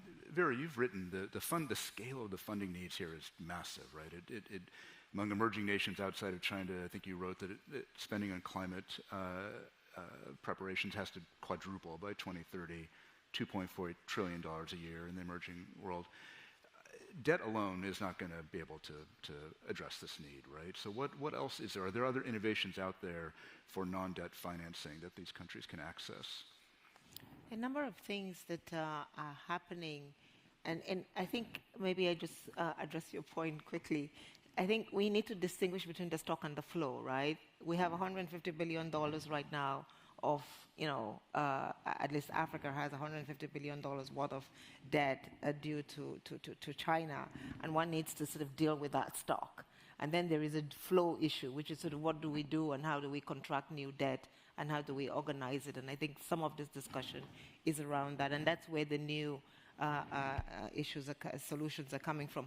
One of them is really looking inward and working with pension funds and long-term patient capital within the continent. Because the whole point is seeing how one can generate long-term, affordable patient capital to actually do long-term investments, right? And hitherto, we didn't really have a lot of sort of conversations with national and regional pension funds and sovereign wealth funds. We're beginning to see that. I think last year in Togo, 18 continental pension funds came together to create a fund of funds that is going to start doing investments. And I think that is learning a little bit from the East Asia examples and, Singapore and others that have grown out of pension funds. Because one of the issues has been that because Africa doesn't have, and this is the Liquidity and Sustainability Facility that I created, Africa doesn't have secondary markets for its paper. And so what happens is a lot of the conversation on debt is the cost of borrowing. Today, the IMF says that we have about 24 to 30 countries, emerging and low-income economies worldwide, that are accessing markets at 700 to 900 basis points. So if I'm borrowing where I have to pay 90 cents on the dollar when I borrow, and somebody else has to pay 20 cents on the dollar, clearly I'm going to get into debt default, much, much faster because I'm paying 90 cents for every dollar that I borrow. And that is the point. And part of it is because we don't have secondary markets. We have been able to, as emerging and low-income countries, go to the capital markets without building the underlying infrastructure that is needed to be able to bring down some of this cost. And so the Liquidity and Sustainability Facility I created is like a repo market. You can actually, once you buy a sovereign wealth bond from a country, you can repo it, which means you can resell it, you can make it more liquid, which attracts a totally different class of asset managers into those markets, brings more capital in, creates more competition, and drives down prices. But we need a lot more of this sort of capital markets regulation to make sure that that works. Another very important point that is happening is, Basel regulation now says if you lend to emerging and low-income countries, because the risk is higher, your liquidity coverage ratio has to be higher. And we have now segmented what we call high-quality liquid assets. And it's different high-quality liquid assets for emerging economy and low-income and for developed countries, which makes it even more difficult. So we're now trying to put in legislation that will take that away. And I think these are some of the things that we hope that with sort of innovation will allow for, cheaper. Because the issue is debt is good if you use it well and if it's cheaper and long-term. Because that's the only way that you grow. Developing and development institutions, the World Bank and the IMF do not have enough resources for growth in these countries. So we have to go to markets. So the most important innovation has to be how we make markets more amenable and more accessible to these countries so that we can access the $136 trillion that Mark Carney says we have for development in the markets. Mark, you mentioned private bondholders. A lot of this money is going to have to come from them, right? And how do you convince them that these risks are worth taking, that these needs are worth funding? I think that we have, certainly in the U.S., and I'd say globally, a bit of schizophrenia. Because on the one hand, as your question suggests, private capital is not only abundant, but it is potentially what we're looking to solve a lot of these funding issues. On the other hand, they tend to be seen as the poor stepchild when it comes to debt treatment, debt relief. They are outside of the room. They are told this is what you will take, but we're not going to give you a lot of transparency on why this is comparable to something that we're not going to disclose to you. They are demonized by a large portion of the political environment, certainly in the U.S. and elsewhere. So I think we need to decide whether private capital is the answer or the problem. Now, it's obviously both, but the way we attract private capital is to give them some fair due and say, yes, you're taking risk, you'll get paid for that risk. We might collectively, as the multilateral system, provide some floor on that risk. There's a lot of structures with which to do that, but I do think that there's this schizophrenia. So there are the trillions of dollars of private capital that can be used for development finance, for reconstruction finance, for a slew of uses. But we have to decide if we're actually going to work with them or not. And I'm not advocating that they're all good guys, because sometimes they're very self-interested, and that might not be in the interest of multilaterals or the debtor countries themselves.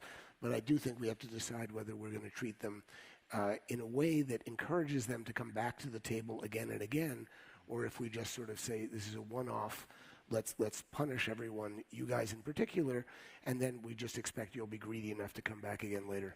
Right. Okay. I think on that note, we need to end things, but thank you all very much for being here. Thanks for making it. Thank you.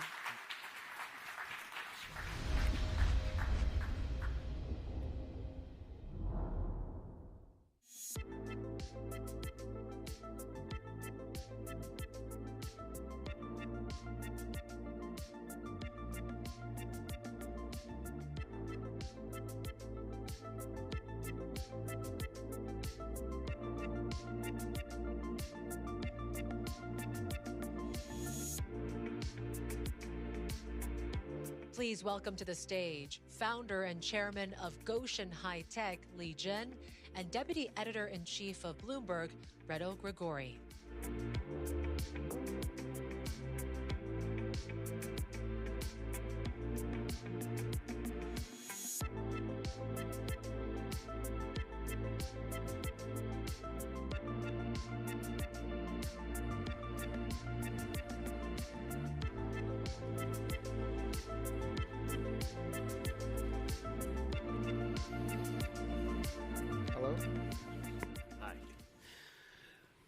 Thank you. Don't forget your earphones. This includes translation. A very intimate setting. I feel very close to the audience. Thank you so much for coming. You founded your company in 2006. Now you have almost 30,000 employees, and you're one of the world's biggest lithium-ion battery makers. Volkswagen has a 25% stake in your company. You're expanding outside China rapidly, and despite political headwinds in many countries. Let's start at the beginning. There was hardly an EV market back in 2006. Why did you get into batteries? No. 非常谢谢你这么一个很好的问题啊，Reto。 And a very good question, and it is my great pleasure to be here to have a conversation with you about the current situation, the future of the energy industry. So you asked why we entered into the battery industry in 2006. At that time, indeed, not so many people know about this concept, but we believed back then that the new energy era for mankind will come, and it is quickly becoming very mature. Our understanding, there are three stages talking about energy. Back to 10,000 years ago, the humans relied on maybe wood to get energy. We burned wood for heating, to cook. And then the second phase is about 2,000, 3,000 years ago, the humans discovered coal. And then about 500 years ago, we discovered natural gas. And even earlier than that, maybe 1,000 years ago, 600 years ago, we discovered oil, petroleum. And indeed, a lot of the history happened in the past 200 years. In the past 200 years, the humankind, the modern technology advanced significantly, and we have modern technology civilization. But also, as a result, modern energy sector has led to various environmental issues and shortage of resources. So it's inevitable that we have to go towards the next phase, the third phase. We know that the solar and wind are cheap and endless. So for the humans, what we need to do is to take solar energy and wind energy, and then we need to store the energy. So from fossil fuel, the storage happened in the front end. Now we want to utilize renewable energies. We need to store at a later link of the process. So initially, when we entered the new energy sector, our thinking was also pretty simple. As we conducted more research and development and carried out more exchange, we realized these things. Sadly, we don't have 2,000 years to actually get to full electrification. What are the fastest growing areas now for your company? Is it EVs? Is it storage? Where do you see most potential?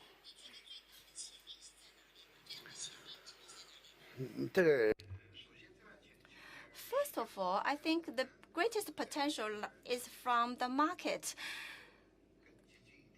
We are quite aggressive in terms of our view. We believe that by 2030, around 2030, in terms of energy storage, the demand will exceed 1.5 gigawatt, and that will be a very important number because it represents very high market demand. A market demand gives companies like us the future. Secondly, talking about potential, I believe that technology is evolving very fast. Just to share with you a very simple viewpoint, currently, if we look at the energy storage technology, it's just like the engine 100 years ago. We are just starting, and the future, the room of development, innovation is huge. We have solar power generation technology. The conversion rate is only 20%. By 2030, we believe that the solar energy conversion efficiency will exceed at least 35%. That is a more than 50% improvement. And power generation efficiency will advance very quickly. The storage technology will also very quickly. Storage, indeed, will be the next big issue once we have addressed power generation. So we are now talking about ternary storage, lithium-ion technology, and there are other technologies, half-solid battery, for example. So that is the second question. The third question is that we believe the profit margin will improve. For example, EV developed very quickly in the past few years. They also have a huge room of development. For the whole energy sector, it will be the same. In future, we might even have electrified airplanes, electrified other like trains. So that is the third point. The fourth point is that we believe that it will lead to major industry shifts and changes. We know that from the oil, petroleum-based or fossil fuel-based energy shaped built on that foundation, there are various industries. In future, if the foundation of energy is different, it becomes electrified, that will also change a lot of industries. It will generate a lot of new players. So in the fossil fuel industry, there is iron and the steel industry and the automobile industry, which are very sizable. In future, we believe there will be major shifts of industries from iron steel industry, from metallurgical industry to a different era. For example, alloyed, aluminum-based or other metal-based aluminum, magnesium-based industry, and also carbon fiber and glass fiber and plant fiber-based industries will take off. So there's a lot of room for a profit margin as well. You're investing aggressively outside China. You're in Germany, you have projects in India, you have projects in Vietnam, you have one in Morocco, you're in the US. Tell us about your US investments. Sure, sure. We have set up our material base factory in Michigan State in the United States. In Chicago, we also have a factory to make a battery there. Chicago is our battery manufacturing base. So we want to collaborate with the industry counterparts in the U.S. The way we look at the global market is like that. Of course, there are time difference. We have the African market, the European market, the U.S. market, the Southeast Asian markets. All these 4 markets are very big. And when it comes to EV, last year, 2022, if you look at the sales, for American, that was about 19. The sales of EV was about 19 million units. China also sold about 20 million EV last year. Africa was lower. So all these 4 markets are huge. All these vehicles in future, that's not the EV sales, that's the total automobile sales. So in future, if all these automobiles turn into EV, you can imagine the number. And the battery address the storage issue. And we hope that we can participate and have a market share in this global market. That's why we set up our battery and material factory in the U.S. In Europe, we have investment in Morocco. Morocco is a very good country. They have free trade agreement with the U.S. Same for Australia, and we have free trade agreements with the U.S. Some countries have that, and Morocco is ideal for investment in renewable energy.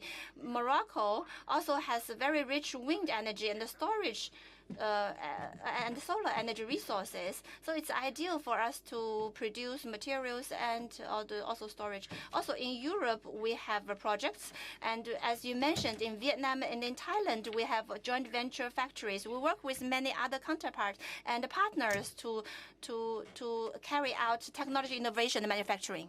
So you believe in globalization? Yeah. Now, in America, the Inflation Reduction Act stipulates that so-called foreign entities of concern won't be allowed to receive any government funds.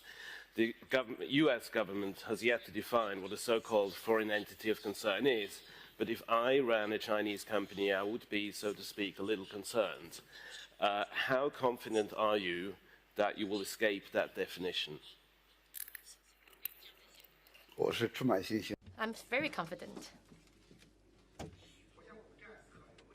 Let's think about this way. A lot of people are talking about globalization. A lot of people are saying that we are against of globalization. I know there are all kinds of thinking behind, but if we look at it, why globalization is something that we cannot resist?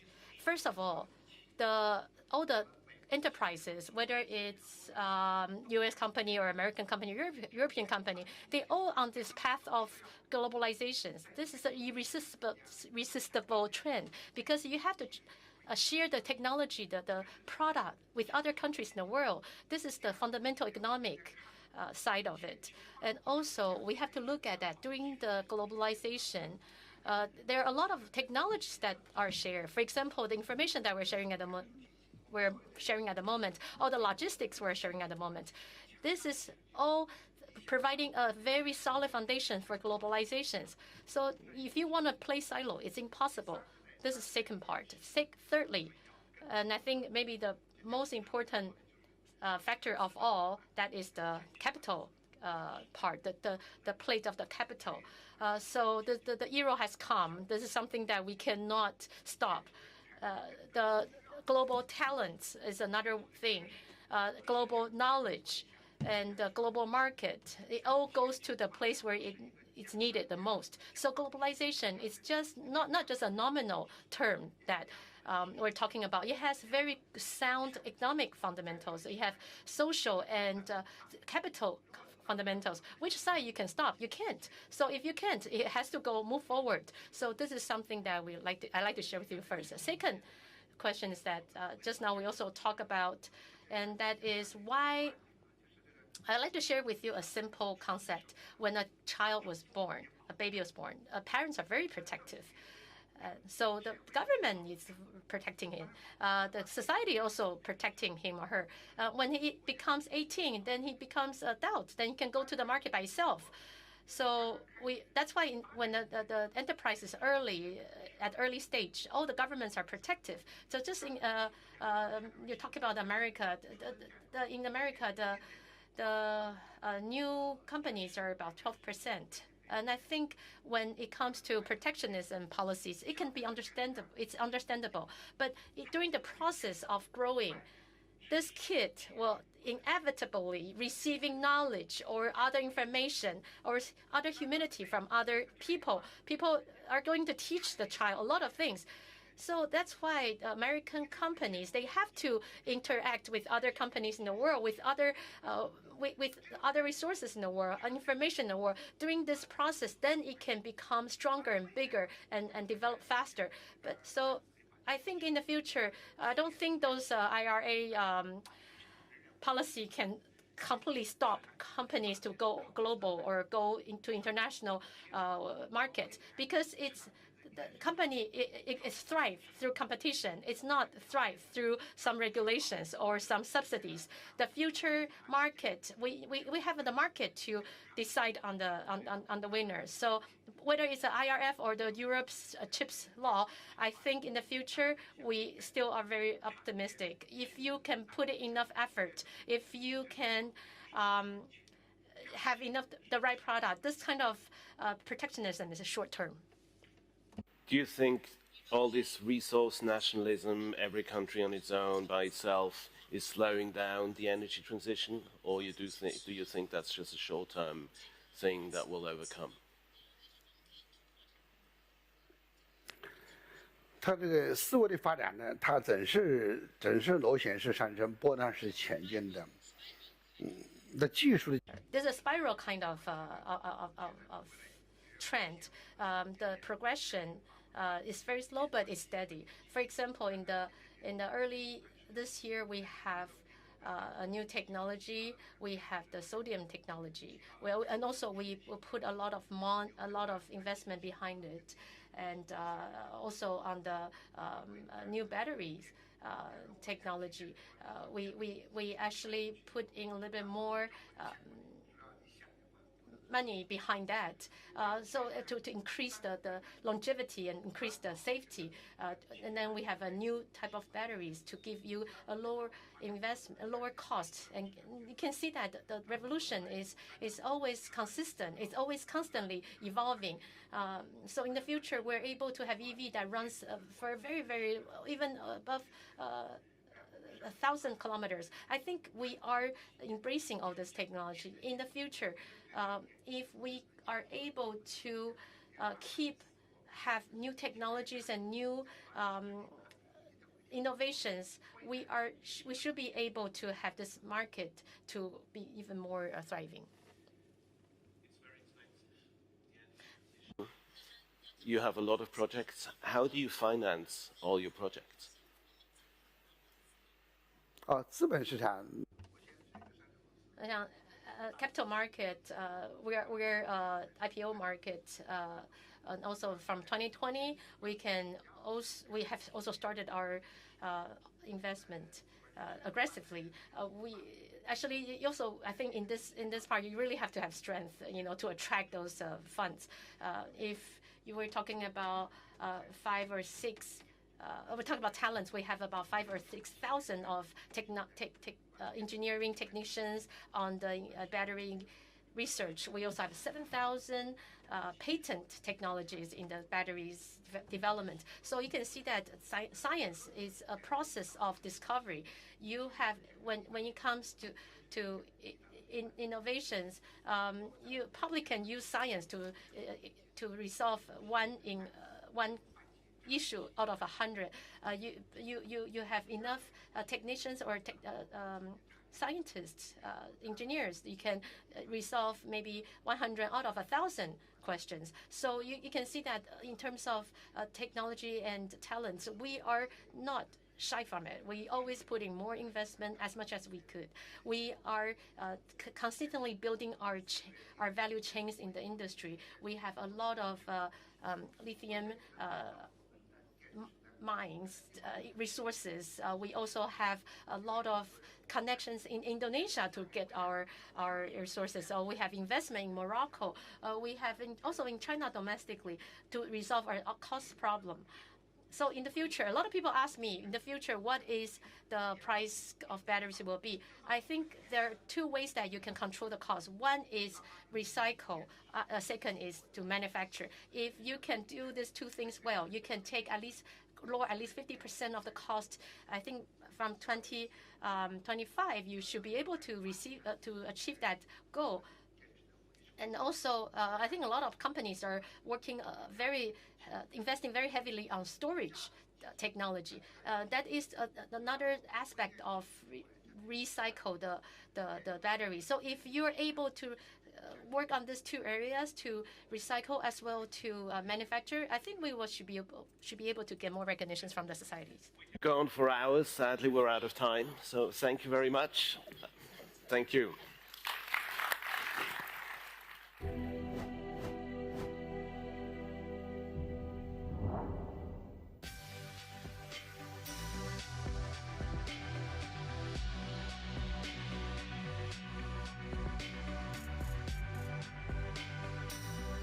Please welcome to the stage Chairman of the Nusantara Capital City Authority of the Republic of Indonesia, Bambang Susantono, and our moderator, anchor for Bloomberg Television, Haslinda Amin.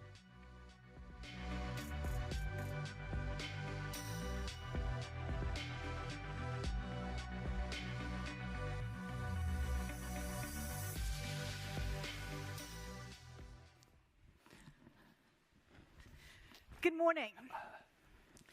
Indonesia is moving its capital from Jakarta to East Kalimantan. It is ambitious. Some say it's one of the most ambitious projects for a government in history. It will cost $34 billion. It will be big. 2 times the size of New York City, 3 times the size of Singapore, 4 times the size of Jakarta itself.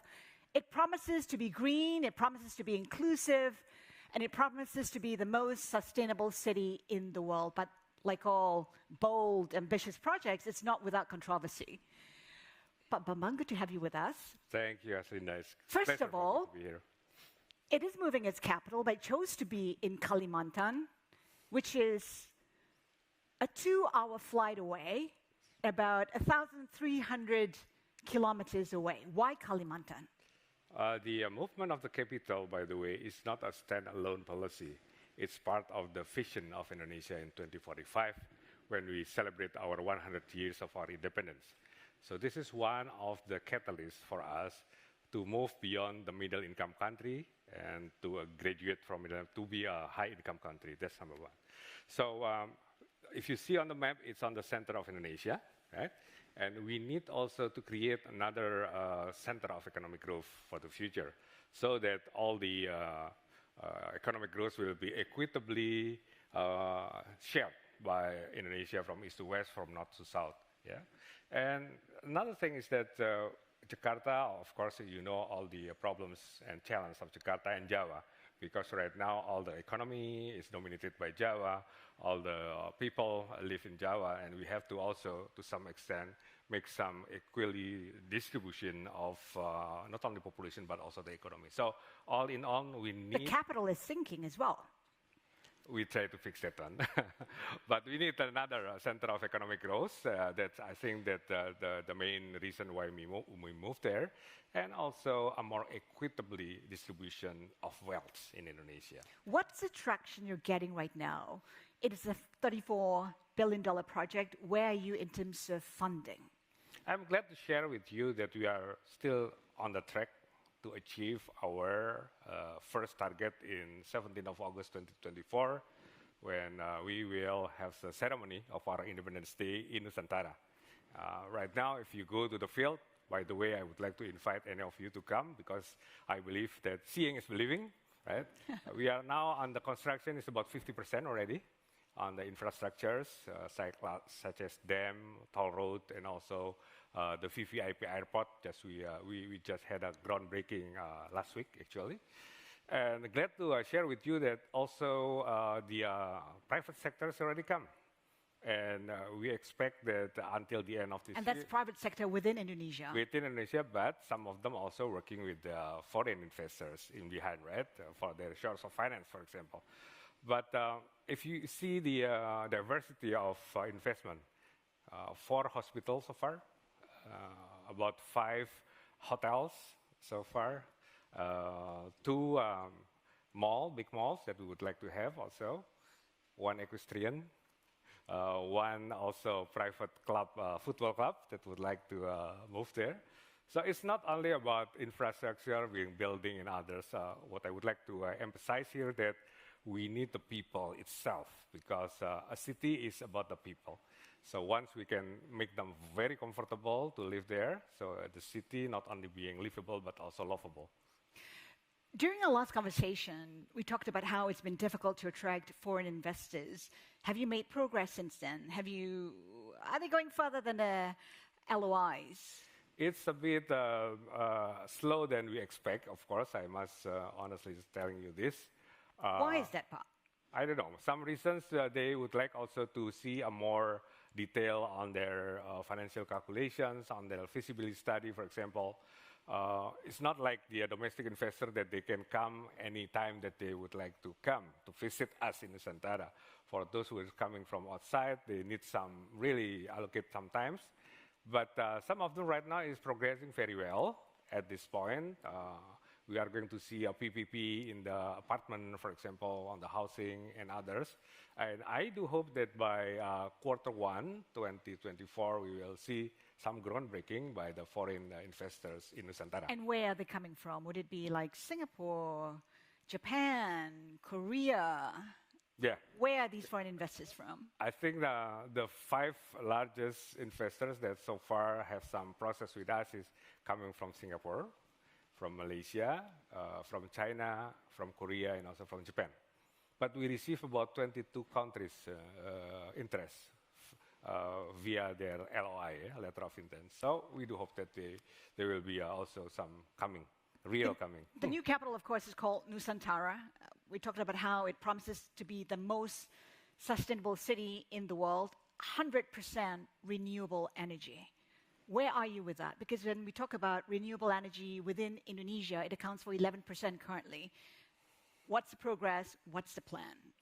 The good thing of having this city coming almost, I'm not saying 100% from scratch, yeah, but almost from scratch, is that we can try to implement all the latest concepts, yeah, the green concept, Spawn City, for example, nature-based solutions that on the how we will try to manage the hydrological condition. Yeah, I can share with you also that next month in Dubai on COP28, this is a climate change gathering, the largest one. We are going to launch what we call the locally determined contributions. Yeah, if the national determined contribution is at the national level, usually we call it NDC. But Nusantara will have its own version of city level of how we will cope with the climate change. That will outline the blueprint and the roadmap, mitigation, adaptation measures that we will take until 2045. When we declare ourselves, we have a target in 2045 to be the first city in Indonesia that carbon neutral. And that is ahead of Indonesia. Indonesia has a 2060. But for us, we set the target in 2045. So that's on the climate change, Haslinda. Another thing is on the SDG, because we also in the middle of finalizing what we call the voluntary local review. Some of you know about the voluntary national review. That is the action plans of the nations of the country to achieve all the targets in SDG at national level. But Nusantara will have our own version at the city level. We call it VLR. And hopefully by Q1 next year, we are going to launch that one. Not only that, we also would like to have what we call the nature positive plan. This is about biodiversity. We would like to comply with the Kunming and Montreal Protocol on how we will enrich our biodiversity. In the past, Indonesia is being accused by having a lot of deforestation. And right now, we still have that one, and we try to tackle that one. But in Nusantara, we are going to have reforestation instead. You mentioned that Nusantara is 4 times larger than Jakarta, but only 25% of the whole land will be developed, and that must be green.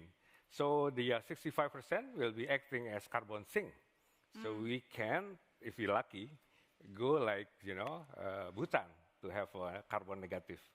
Finger crossed for that. But environmentalists are still very concerned about deforestation Yeah. because they take a look at the Amazon, for instance, the deforestation that's happening there, and Kalimantan is considered one of the lungs of the world.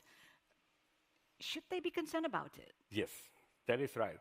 And that is why we have so many support from international organizations to help us in really make the case that Nusantara will be a case study, a pilot project, so that our concern in Amazon, our concern in Congo, for example, that until right now, not so successful in terms of reversing deforestation, can be applied here in Nusantara. So what are the lessons learned from the Amazon, from Congo, that Nusantara can implement and ensure that deforestation doesn't happen at the extent that we've seen so far? Number one is the plan itself. Yeah, we need also transparency and accountability.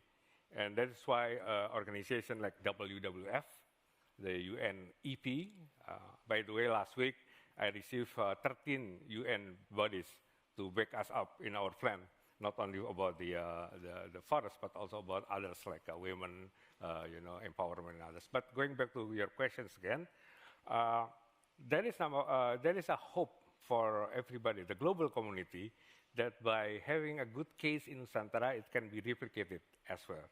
And one of the tools that we have is having what we call the nurseries. We have one nurseries right now that's up and running. It can provide us with 15 to 20 million of trees every year. So we try to inject that one into the production forest right now. That is not so good condition, but we do hope that we can have a tropical forest again in the next 15 to 20 years. How will transportation be like in Nusantara? Because as far as I understand it, it's going to be 80% or 100% clean, EVs, public transportation, bicycles, and people will be walking to the places they want to get to. Walking is the highest, most important priority for us. So that's why we have what we call the Titian Warga. Titian Warga meaning that uninterrupted pedestrian facilities in the city. Then public transport, because one of our KPI is 80% of all trips should be done with the public transport. And all of them must be green. We are not going to allow any non-green vehicles to come to the city. We are going to provide them with the park and ride. And then there will be e-bus that provide people some connectivity and mobility to the city. So all in all, we also would like to have the power generations by renewable energy. Last week we have a groundbreaking of 50 megawatt of solar farm. This is the first one. It will be coming later on with others. So combination between solar, hydro, and also to some extent we try to have wind, but still on the proof of concept at this moment. Yeah. So is that where foreign investors can look to invest, put their money, and help it grow? Yes. One area is that the renewable energy.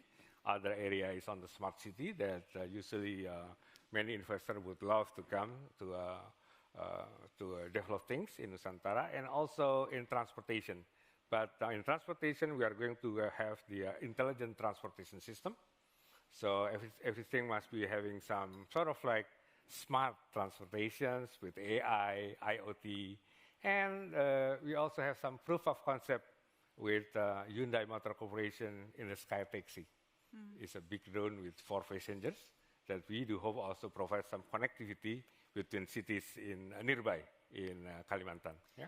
It's been a difficult journey for countries intending to move their capital. I'm sure that not that many countries out there, but cities wanting to be green and be sustainable. What are some of the lessons, takeaways from your own experience in trying to develop Nusantara? I think we must have a consistent and also a good plan for that. That's number one. And we try to do our best to combine all the good concepts all together. But at the end of the day, it's the people who will be executing and who will be living in the city. And they are the ones that will create the ambience. They are the ones that will create the greenness of the city itself. So back to the basic. Plato says that a city what it is because the people what they are, right? So coming back to that again, so that is why our tagline is that not only a livable city, but we would like also to be a lovable city. What should investors be excited about, Nusantara? I think there are so many things that we must develop, right? From A to Z. You create a city, you know. It's a multifaceted, a multi-dimensional, a multi-aspect, yeah. But we would like to still have and hold the principle of green, the principle of smart, the principle of inclusive, resilient, and sustainable. Ample opportunities for investors to work with us together, either from PPP concept, public-private partnership, creative financing, for example, and also the direct financing. Yeah? We work with multilateral agencies also to provide us with some comfort to the investors, with some guarantee from them, for example, Asian Development Bank, Islamic Development Bank, also AIIB now already expressed their interest to work with us in trying to work together and facilitate the investor, especially private investor, to come. It is a big year for Indonesia in 2024. The elections are coming. 3 candidates out there. Should investors be worried about policy continuity? I don't think so, because this is not the first time we have the elections, right? And all the candidates right now, no one of them saying that they don't want to continue this project or program. It is a transformation for Indonesia. It is something that we as the nation would like to have in 2045. It is a costly project. And it's a costly project, but it's not impossible to develop that one. So with all the positions of the candidate, I think that I believe that it will be sustainable in the future. So there's been commitment from all 3 candidates that they will continue with Nusantara. And also because the investors already come. They are not coming if there are already some risk there and they cannot manage the risk, right? So they come from the profit. So it demonstrates that this is a profitable project and program in the future. We look forward to Nusantara. Inshallah. Inshallah. Bambang Susantono, we thank you so much for your time today. My pleasure. Ladies and gentlemen, please. Thank you.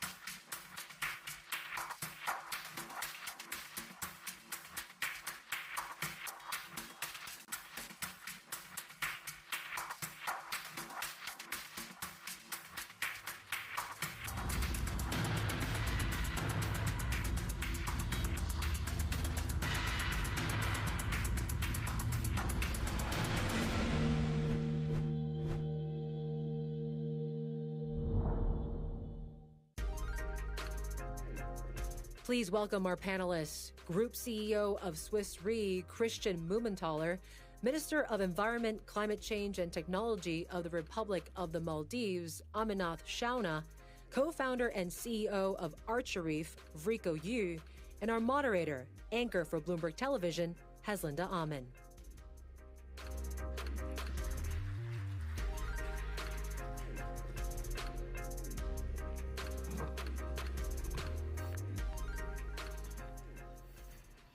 Hello again.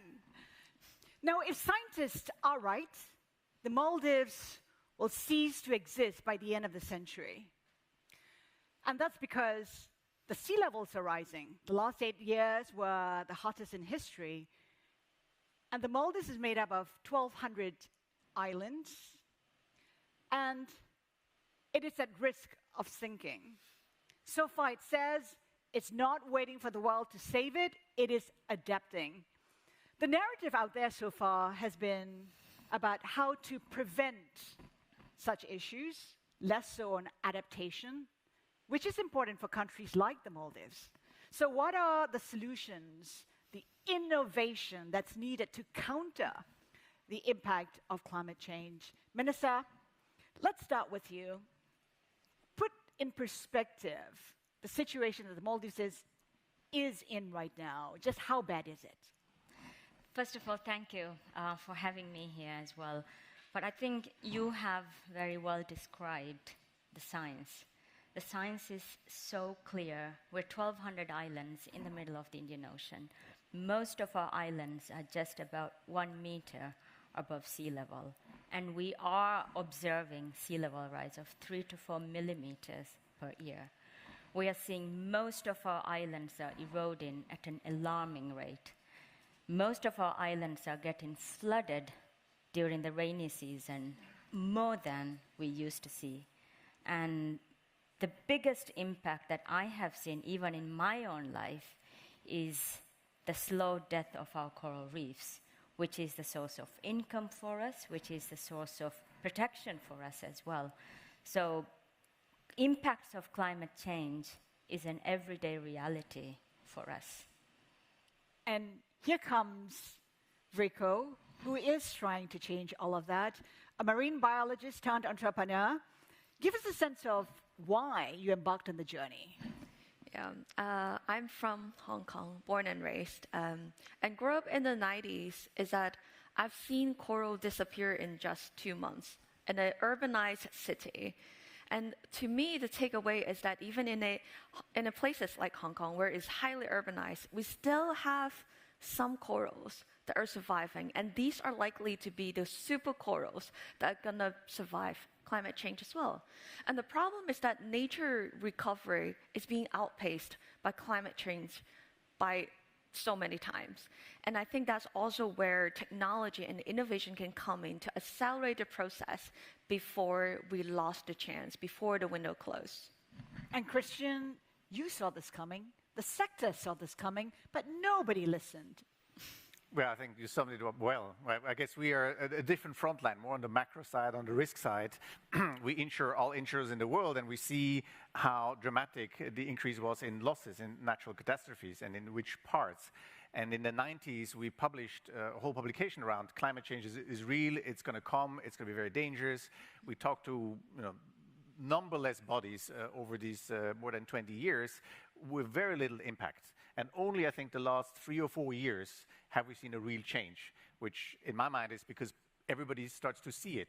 But before people could see it, you could see virtually no reaction.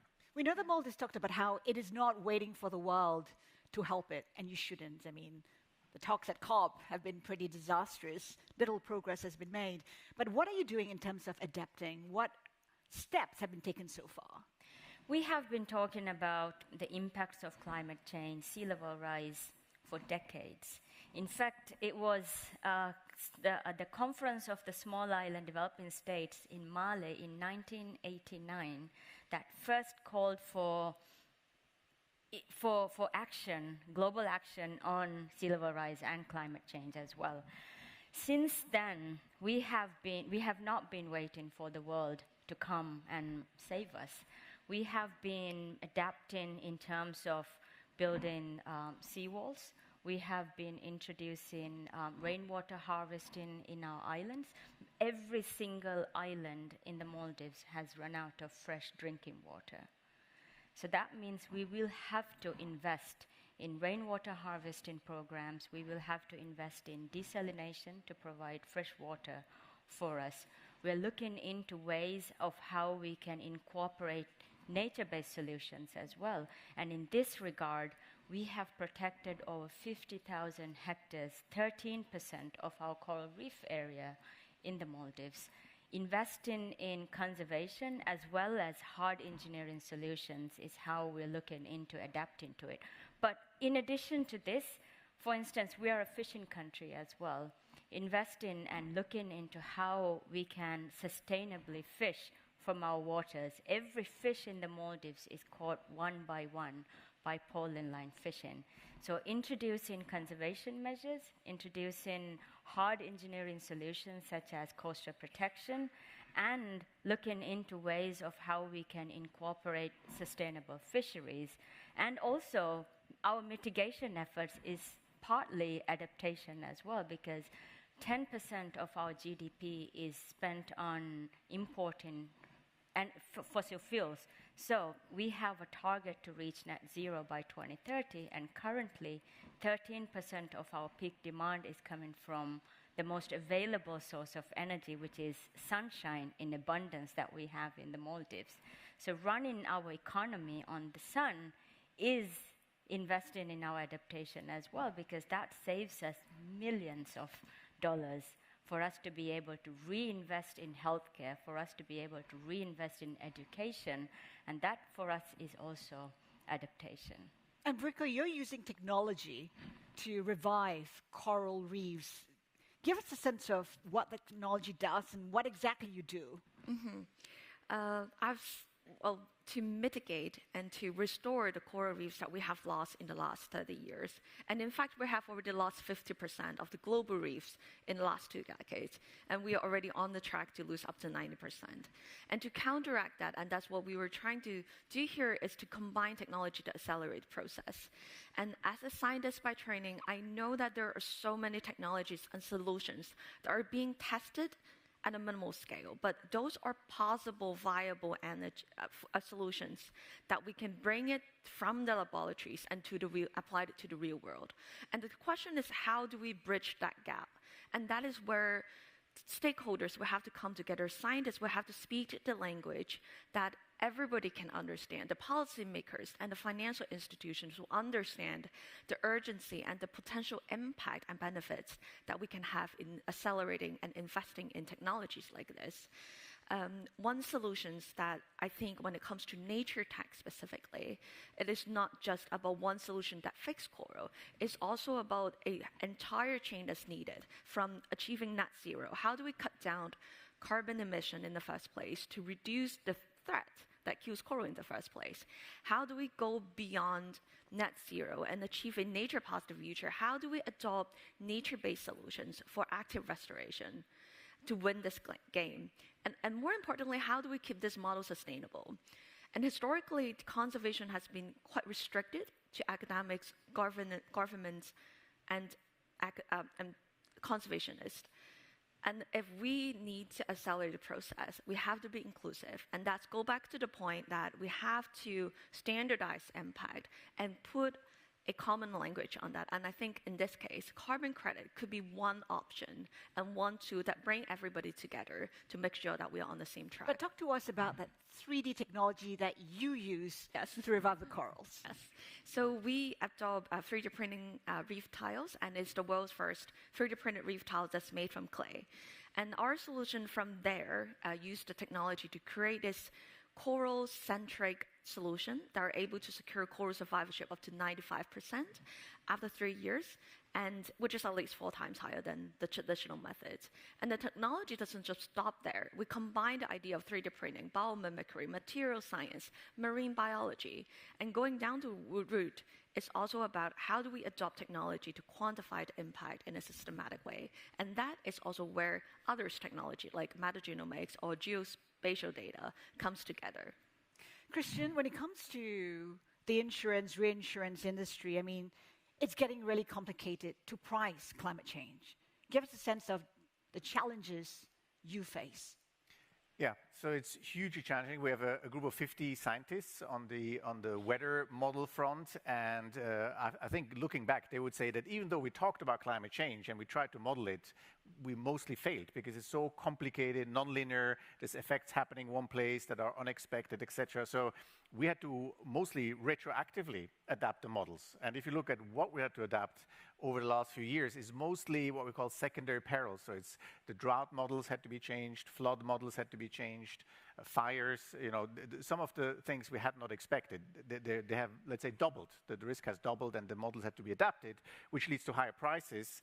People complain about it, but to a certain extent, these higher prices is the first signal back to society of the cost of climate change. And what we have done is the bill we receive. And of course, for many countries, it's a big shock. And you see also some political backlash against it. But it's the bill. What trends are you anticipating now? I mean, the industry was the first to give that warning. What are you seeing right now that we're not seeing? Well, I think the world has woken up. That's the good news on the mitigation front. So I think what is still missing is a bit very few people have an idea of the grand plan. So what's the plan? How do we actually get from the emissions we have now to lower emissions? And people talk about savings, that's obvious. Now people talk about everything that needs to be defossilized, so steel production, ammonium production for fertilizers, aluminium, concrete. So there's massive change that needs to happen in every single factory in the world. And there's lots of projects now, but they have to be brought at scale. But even if you do all of that, you electrify everything, you need a storage facility, you need better networks. I mean, it's daunting. You still will not be at zero. You still have 10 to 15 gigatons. And this is where carbon capture has to come in at an enormous scale. And I think that's where people are still a bit blind. People don't like that. They say, no, let's mitigate it through other means. But we can't see any mean how this will be mitigated. And the problem is these technologies to extract carbon from the atmosphere, if it's at source, that's easier. But if it's direct air capture, you just have a few startups today. And yet, if these startups have to absorb 10 to 15 gigaton, according to IPCC, by 2050, you need an industry at the scale of today's oil and gas industry from nothing, that is just extracting carbon from the atmosphere. And what people don't talk about also is 2050 net zero, but then the scenario is 50 years negative emissions. So it's huge. And I think this last part, there's not enough investments going into this whole technology. There's now, it starts to be, but this is going to be gigantic. So the challenge for humanity is mind-boggling in my mind. Quite a depressing note there, Christian. But I mean, realistically, we talked about adaptation and we talked about how the Maldives is targeting 2030. Are you on track? And when it comes to renewables, it is fund intensive. And I know that for a country like the Maldives, debt is really high, about 115% of GDP. For a small country, that is huge. How are you managing all of that? Well, like I said before as well, we're spending about $450 million a year to import oil to fuel our economy. Transforming that economy, an island nation, to an economy that is dependent on sunshine, which we have in abundance, is the solution for us to do it. So in 2010, the Maldives announced that we would become a carbon neutral country. And I was a junior staff at the time when we did this. We did not have a clue on how we're going to do it. We did not have the money. We did not even have the technology at hand at a reasonable price to do it. But today, 2023, I am proud as minister as well to be able to say that we are currently using 13% of renewable energy to source our peak demand. And how we did that is by partnering with our development banks, with our development partners, to de-risk the private investment that is coming into the Maldives. So, as a small island nation, the biggest difficulty that we faced is because we are a very small market.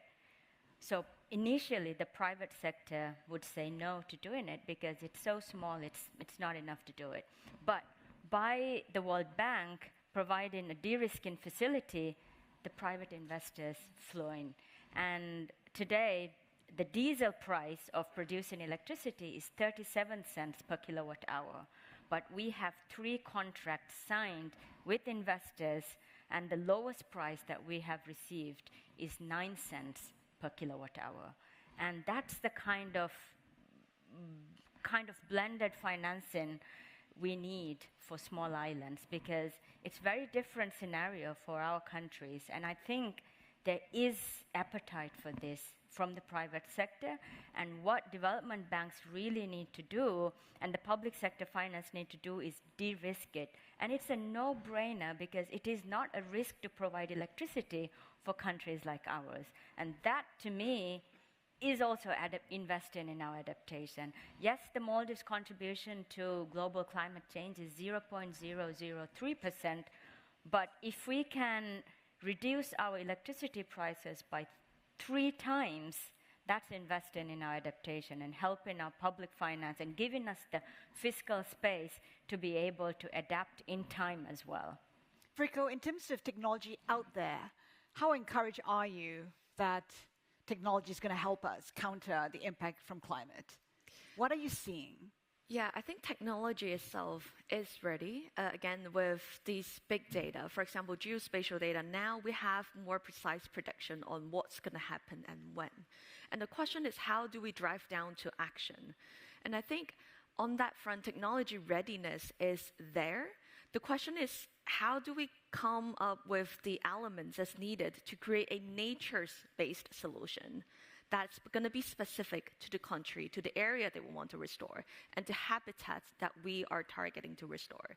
And the other question is, how do we implement the technology? And I think one gap that we are seeing here is that technology itself, the scalability is untested. It is not what scientists are trained to do. And when it comes to implementing technology at scale, we need people to come together, especially when private sector, even if they have the ambition to test these solutions, they also have to understand that piloting new solutions come with risk. And that goes back to the points earlier, is how do we mitigate the risk? But what we're seeing from our experience operating in Hong Kong and Abu Dhabi is that our partners also understand there is risk, that the solution might not work 100%, but the problem is we continue to invest in this space and have the patience and to measure the impact in a systematic way. And that provides the data to continue the scaling to technology and also motivate more innovation, especially in the nature-based tech.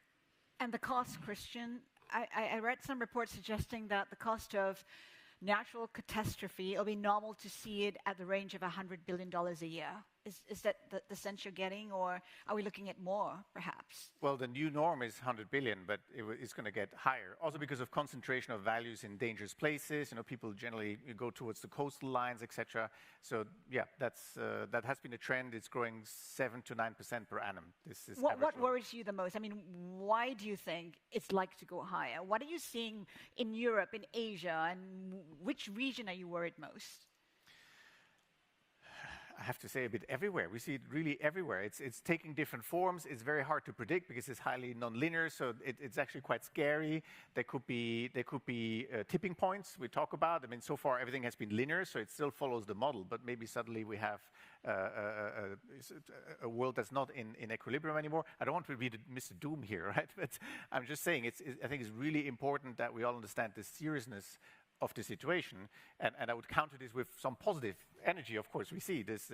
It brings also the best out of us in some instances. So, but not enough. The good so news far, out not there. enough. But you can see from year to year, also in places like here, there's so much activity now. So much. It struck me this year. So many startups, so many ideas that come to fruition, and that's the big unknown, because human ingenuity and some of the scaling up we have seen in solar, for example, were not predicted. It was much more positive than predicted. So we need a few more breakthroughs like that, and then maybe the picture is going to look better. But for now, yes, we're in huge disadvantage. As we count down to COP28 in Dubai, are you encouraged? What would you like to see to send the right signals that we could go back on track? Yes, so COP. I think there's always this danger. Was that a big sigh? Yes, it's a sigh because it's slow. It takes time. It's a bit of a circus, I have to say. There's lots of people, and the poor people who negotiate. I saw this in Glasgow. They're in a little box, and the rest seems to be all the other people around. Which I feel really sorry for those who have to do the real work. And I think it's a danger to put too much hope always in this COP. This attention moment, and then everybody let loose. I think somebody said it before. I think CEO of Methane was very accurate. These are just stations. We have to see this as one of the biggest challenges of humanity. Every COP is a station. There has been progress, step by step, and I'm actually quite hopeful about this COP. I think some concrete things will be announced. Why? Is there a sense of urgency that leaders will... I think I'm very much in the business community, so I'm co-chairing a group of 127 CEOs who have all committed to net zero 2050, and they're dead serious about it. And there's billions and billions and billions of investments into their value chain, into what they're doing. I think the corporate sector is doing much more than ever before, actually much more than governments right now. So I think the private sector will encourage some movement on the government side, and I feel the hosts of this COP actually are very keen to also have a success in the announcement. So we can count a little bit on that, or I count a little bit on that too. Minister, are you as encouraged and optimistic and hopeful? Realistically? Well, I've been part of the circus. I'm guilty as charged on this one. But, you know, despite how frustrating the COP has been, I was in first grade when the Rio summit happened, and still, as a minister, we're negotiating on what should be the outcomes. And I think that is still the way forward.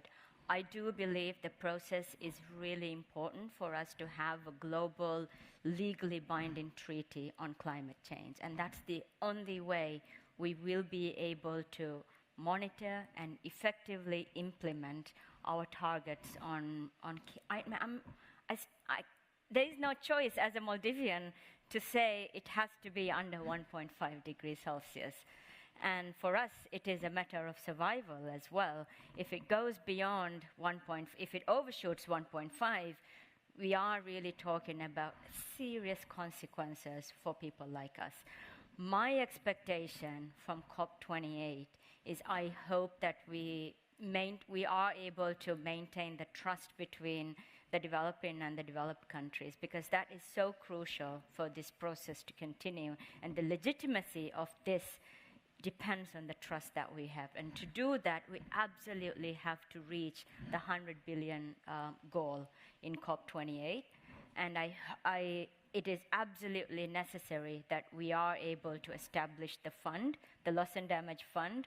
And it is absolutely critical that we are also able to capitalize the fund and at scale and establish the fund that is accessible for developing countries, and mostly those in the front line, such as the small island developing states.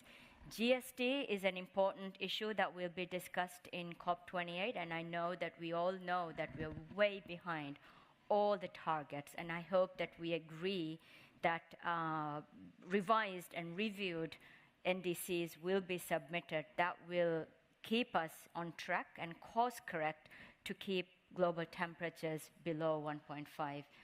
Lastly, keeping 1.5 alive is critical, and not just for small island states, but all of us, all the countries. The humanity's survival depends on 1.5. We don't know what happens and what will happen when the triple planetary crisis happens. And once the science is out, once the chemistry is out of place, we're talking about serious consequences, not just from an environmental perspective, but from a business, from a financial, from a humanity survival point of view as well. I know it's a mouthful, but I hope at COP28, despite all the geopolitics that's going on, we are able to understand and hope that the multilateral process is redefined, and we can show that climate change is one issue that we can all come together and save the multilateral process as well. Just to inject some reality, though, I mean, even a report I read this morning saying that there's no consensus on a $100 billion fund. Rich nations and developing nations still at odds, and as far as reports suggest, the U.S. walked away from negotiations. You know, against that backdrop, Rico, what would you like to see when we talk about hoping for progress at this COP28? I mean, realistically, what kind of progress do you think we can achieve? With my experience attending COPs, I think there was a lot of pessimism. There's a lot of complaint, a lot of frustration, and a lot of tantrum.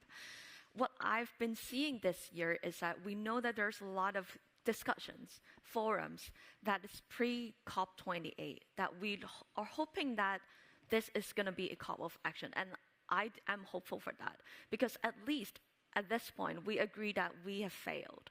And it's not just a single country problem, it's a humanity. We are failing to commit the promises, to action the promises that we made years ago. And I think at this point, at least we are on the same page that we are failing, and now we need to stop complaining and take action. And operating on the ground, I do see a lot of action being taken place. At COP28, I know that there's going to be a lot of inclusivity in non-stakeholder. For example, startup solutions are going to present their solutions. There's a lot more room for discussion where we can integrate and take even just smaller actions at their own space. So in the lead up to COP28, we are very lucky that we also have a space, we also have a voice to speak there. And I know that this is going to be, the mission is also aiming to go beyond COP and take action that are going to actually last. So on that note, I am hopeful in the lead up to COP28. Minister? I also want to reflect on two things. As an outgoing Minister of Environment, I think it's really important that we are able to discuss at COPs and in all development meetings as well that the world is not just divided into North and South, not global North and South.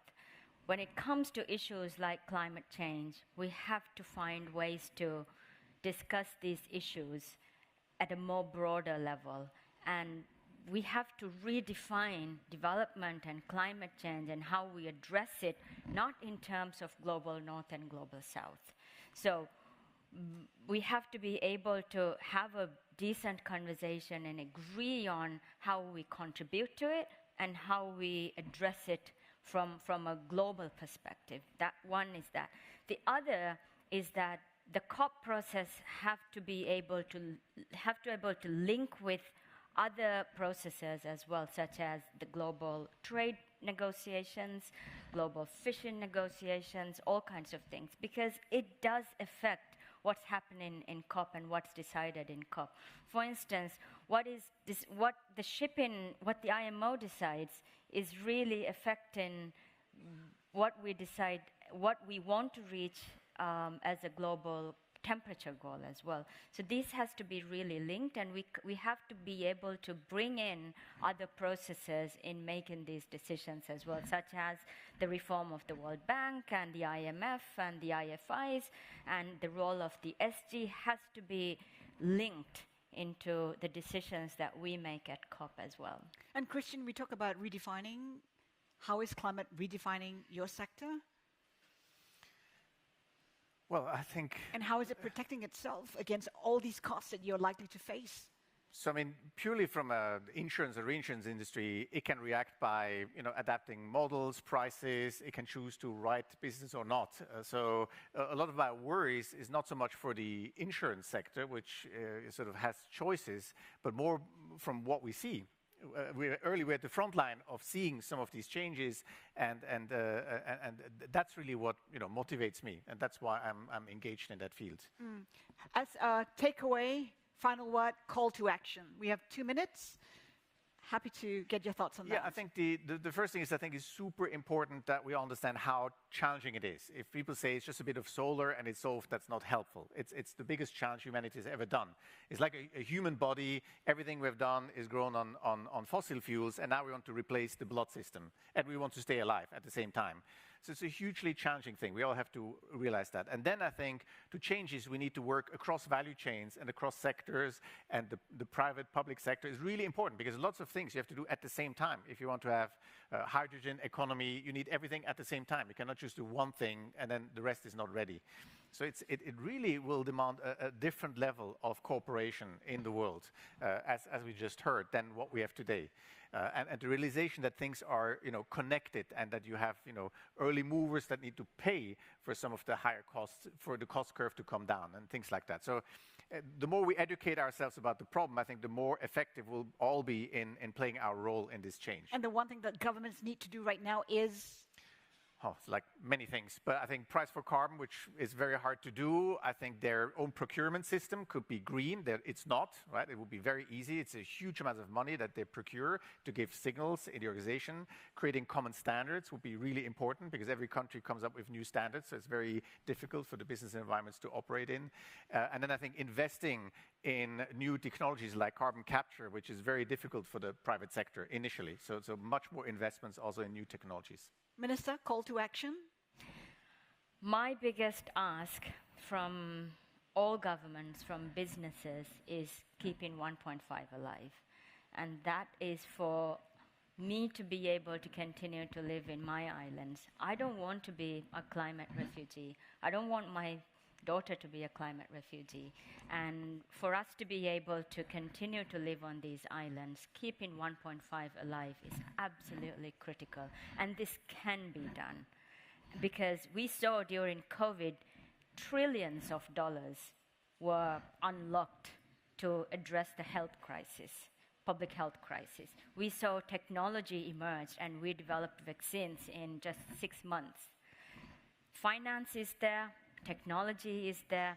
What we need is the world and international organizations, governments, to identify and to say the climate issue is a climate crisis, just like how we did under COVID. That will unlock finance, that will unlock technology. So it's not an issue of lack of finance or lack of technology. I think it's a lack of political will for us to be able to effectively address climate change. Rico, call to action. Achieving net zero is important, but it is also important to go beyond net zero and be proactive in achieving a nature positive future. Whoever you are, attendees, I know that there must have been some climate action, and try to find a technology that's going to accelerate the process. It comes with risk, but it is also going to save time and give you more impact than you can imagine. So that's it.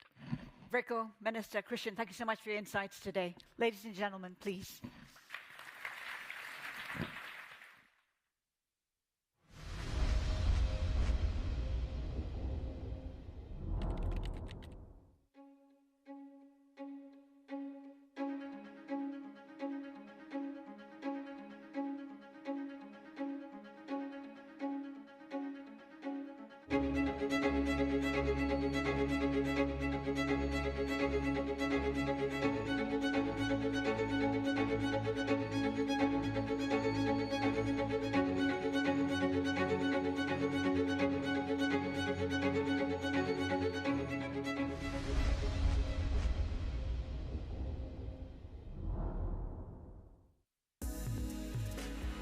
Please welcome to the stage the Special Presidential Envoy for Climate of the United States, John Kerry.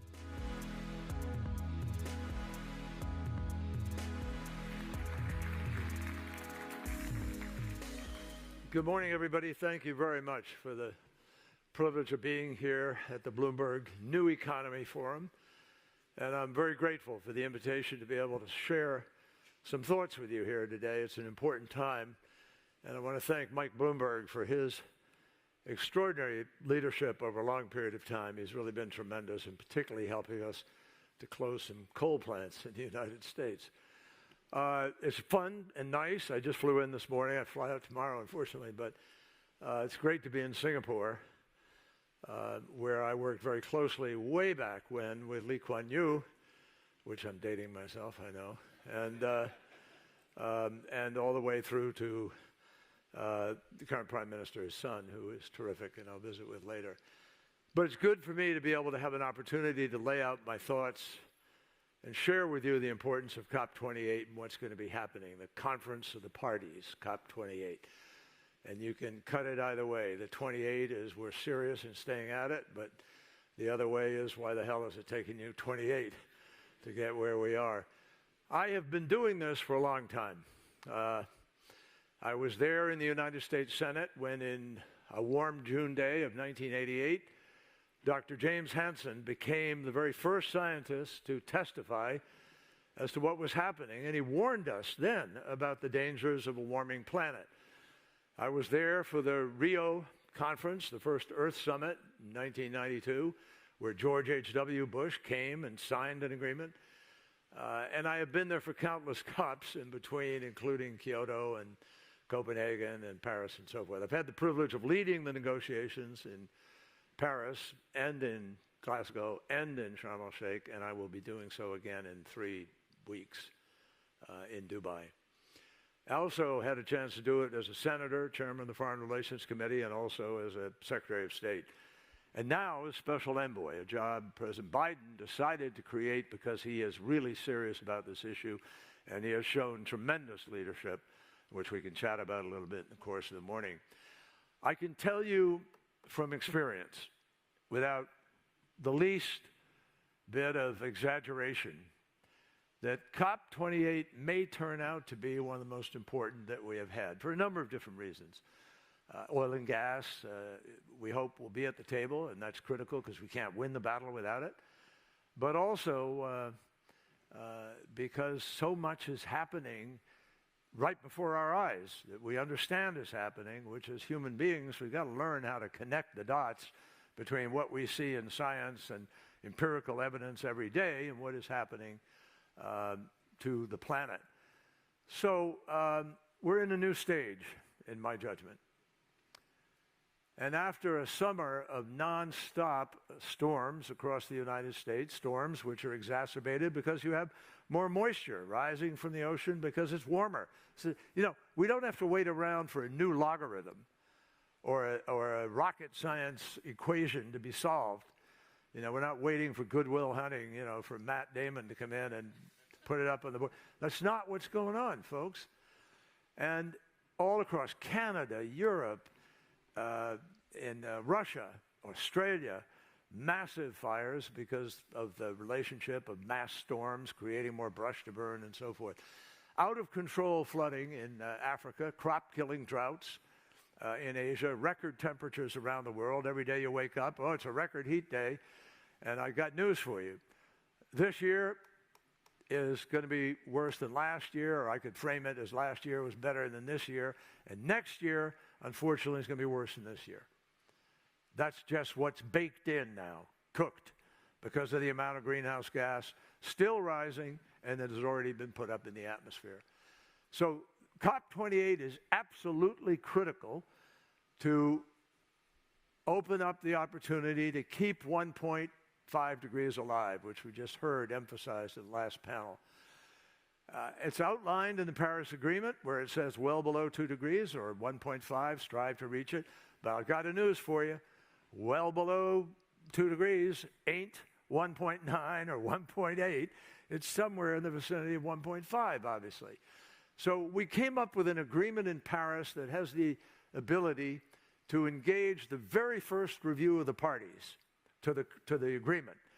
And it's the first analysis of the collective judgment of where we are, of the road traveled, what the gaps are today, and where we have to go in order to keep 1.5 degrees alive. And honestly, there has been a lot of progress since Paris, folks. I mean, when we went to Paris, we were headed to 3.7 to 4 degrees centigrade rise of temperature on the planet.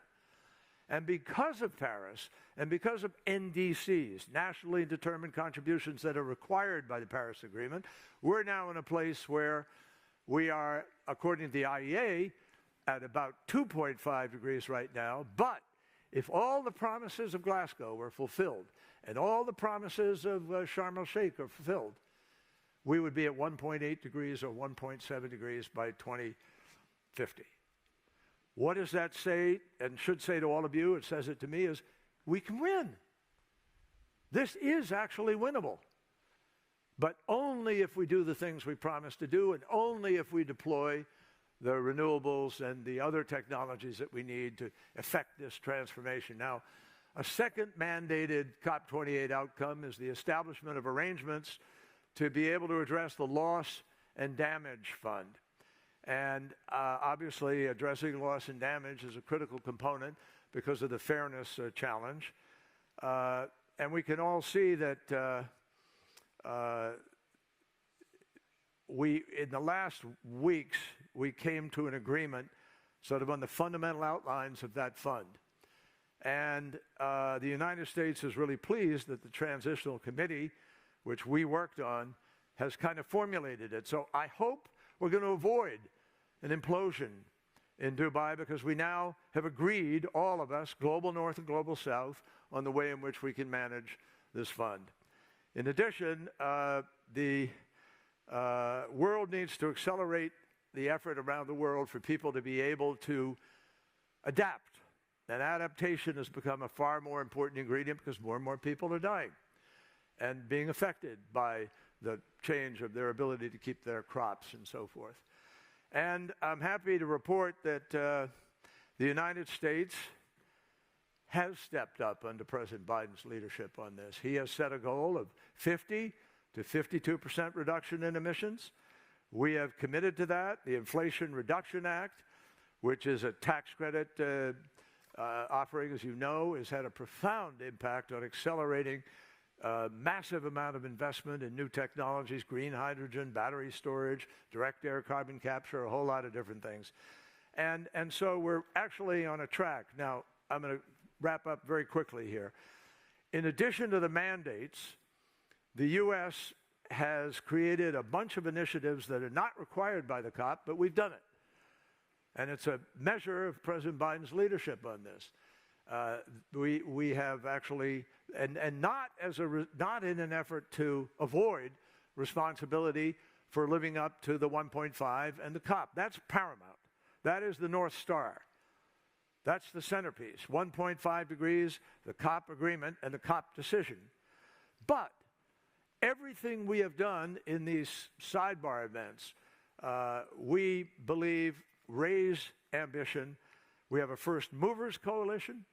We have over 95 of the largest corporations in the world now, including Google and Apple and Microsoft, Salesforce, United, GM, Ford. They've all committed to buy green products now to send a signal to the marketplace in order to create the demand side changes that we need. And I hope some of you here will be part of it, or if you haven't joined up, join up. Ford and Volvo and General Motors have agreed to buy 10% green steel right now for their manufacturing. Others have committed that all their flying operations will be only 5%. Will be 5% on sustainable aviation fuel, even though it doesn't exist broadly. It's going to help create it. And a whole bunch of pieces of that. Green shipping challenge. If shipping were itself a nation, it would be the 8th largest emitter in the world. Shipping, Maersk, Yara, MSC have all agreed that they're now going to carry the reproduction of the next generation of ships are going to be carbon free. And they promised to do 9 of them to start this year. They're in the high double digits, 20s, 30s now. An amazing amount of shipbuilding that's going to wind up being carbon free, as well as changing ports. Agriculture innovation issue, which we have joined with the UAE.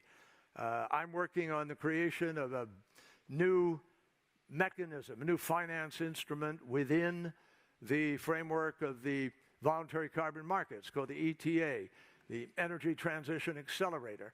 We're trying to bring concessionary funding to the table, allowing people to buy a credit, use the money to de-risk the deal, and help to mobilize and liberate those trillions of dollars that are sometimes sitting on the sidelines looking for a bankable deal, and perhaps even sometimes, folks, looking for something that's just a little too safe and a little too de-risked.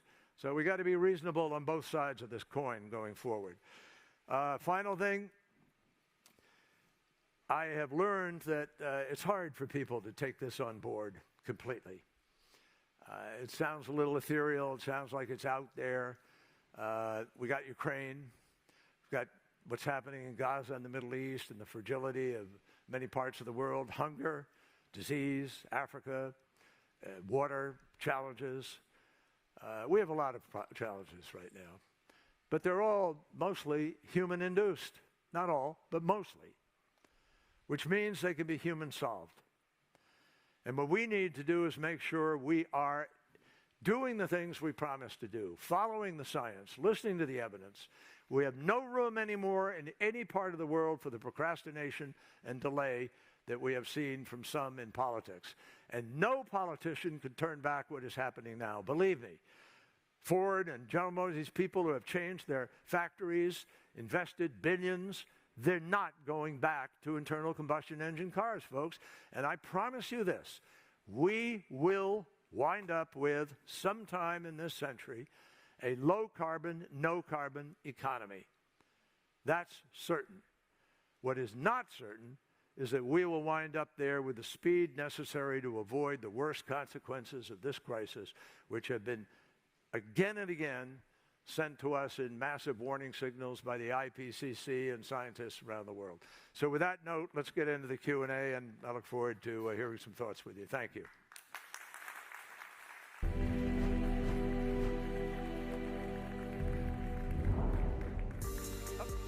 Please welcome Senior Executive Editor for Bloomberg Opinion, Tim O'Brien, in conversation with John Kerry. Good speech.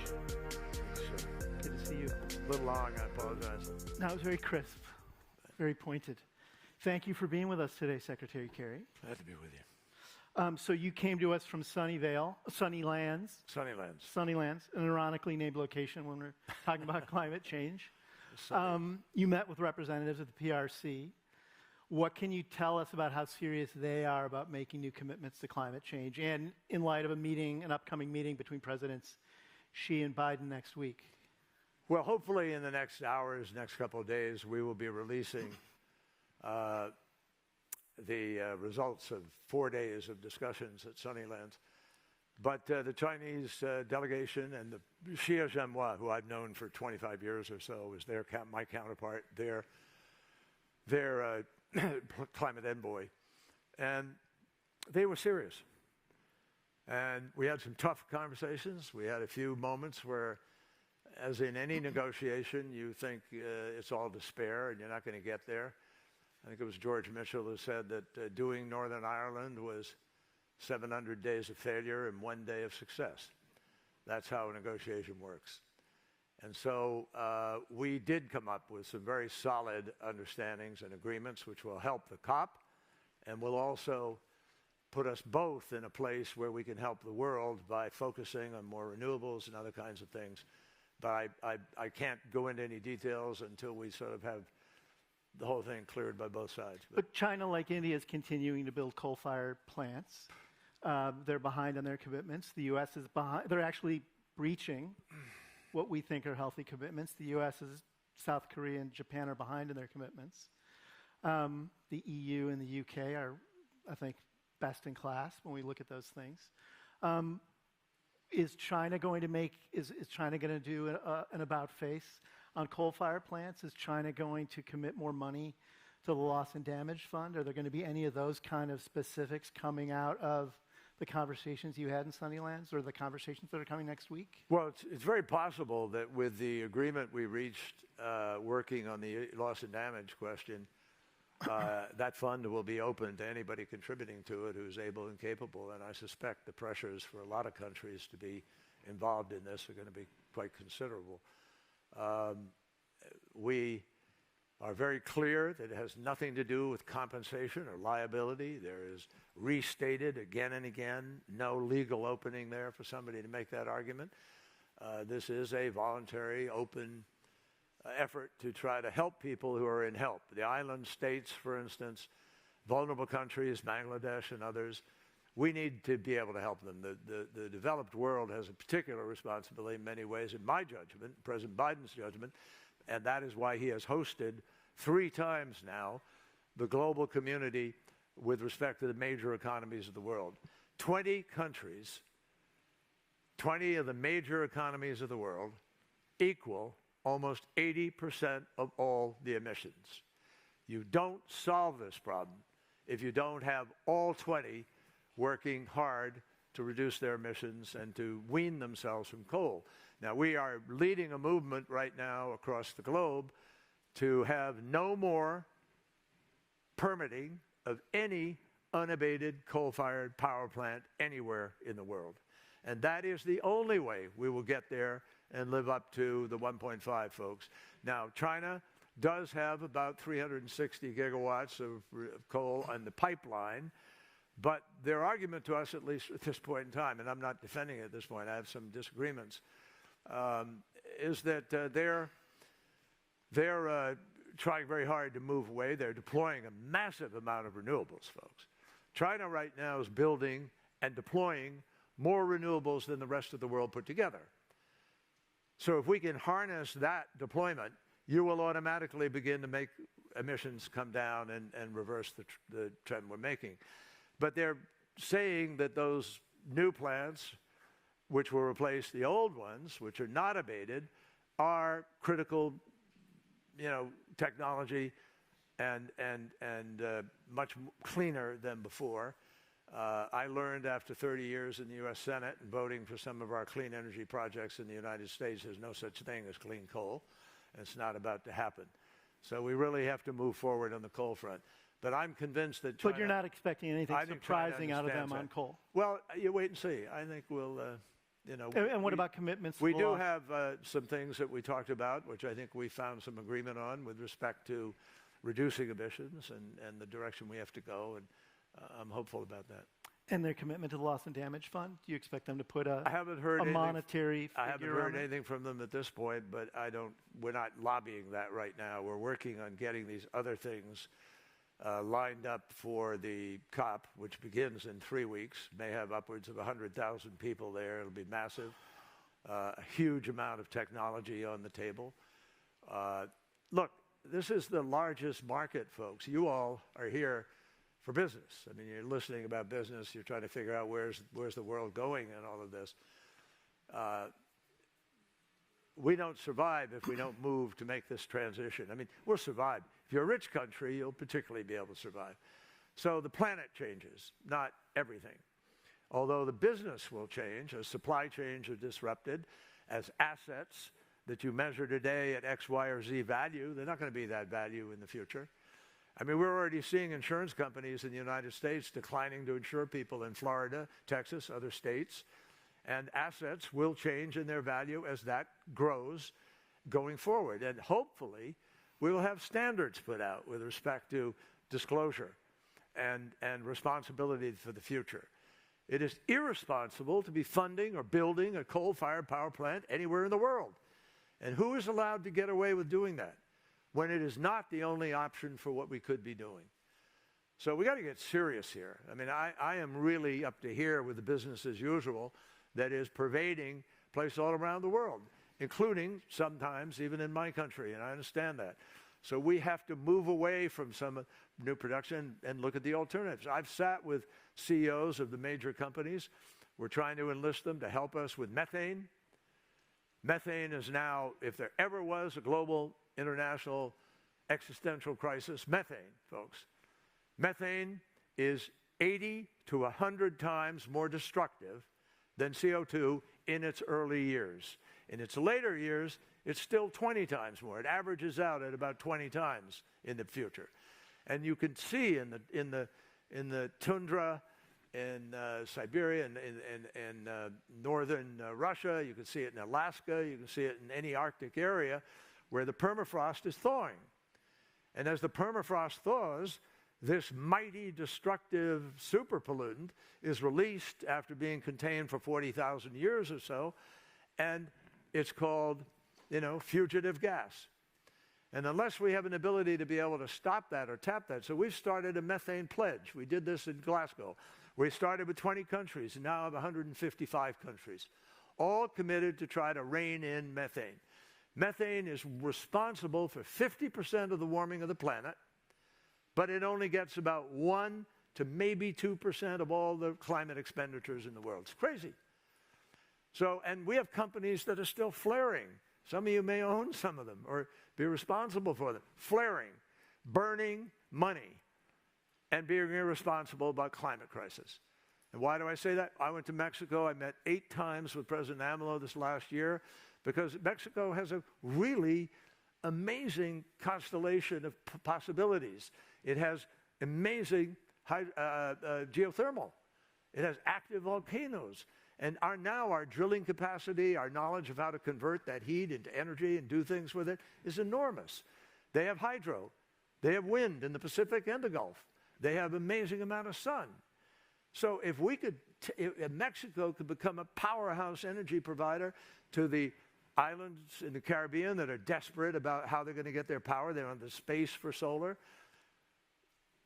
And you could even be supplying to the north, to New Mexico, to Arizona and places, depending on what happens with nuclear in California. So look, the bottom line is that this is a time of remarkable opportunity. Greatest marketplace the world has ever known. Let's come back to COP28 and the loss and damage fund. Yeah. There's been a lot of controversy around that fund in terms of how nebulous the parameters of it remain. It's not clear what the funding demands will be and the funding obligations. It's not clear who the recipients will be. There's a controversy around whether or not the World Bank is the best institution to manage the funds that will go in that. For a variety of reasons, the World Bank wants to charge a high fee for managing the funds. It's not a grant-making organization. It's a lending organization. it doesn't move quickly historically around certain problems. Do you see, one of the outcomes, the good outcomes of last year's COP was this pledge to develop a loss and damage fund, but it's still not clear what that'll look like. Well, it will be clear. Will it be clear coming out of this COP? I think it'll be pretty clear. I met with Ajay Banga a couple of weeks ago. We had a very good discussion about all this. I'm glad he is there and changing the bank. We had change at the spring meetings, change at the fall meetings. And that change is now going to take the lending of the World Bank upwards of $150 billion, which if you're leveraging, you're talking more than $1 trillion. I mean, you could really make things happen. And he's really determined to try to do that. We're working on a deal with... Will the U.S. make a dollar commitment? We'll put something in it, sure. I'm confident of that. I can't tell you what it'll be. I can tell you we will put several millions of dollars into the fund at the COP in terms of it'll take a year to stand it up now. We've created the outline. We have the sense of the way forward. But we still have to agree on exactly what the rules are and on how the money will be held and by whom and for how long. The World Bank is probably an entry-level thing for it. I think there's a consensus, but not the permanent home. And I think we will resolve all of that before we get to... Do you have a sense where the permanent home will be? Well, the debate is... And what the right entity is? I think the right idea is to make sure it's at a place that can really move fast, that has credibility, and is safe. And you're not going to create some new thing in whole cloth because I don't think people will have confidence in that. So you might have a couple of years or something with the World Bank transitioning into this other home yet to be defined. But everybody wants it to work. It's got to work. And folks, this is not this is to help countries where there's obviously something you got to do. I mean, you had a representative from the Maldives here. You can think of, one of the most threatened places on the planet because of sea level rise. You also heard about health, which is, really a challenge. Increasingly, health is not recognized, but it's really linked to climate, deeply linked to climate. And diseases will spread more easily as it gets warmer.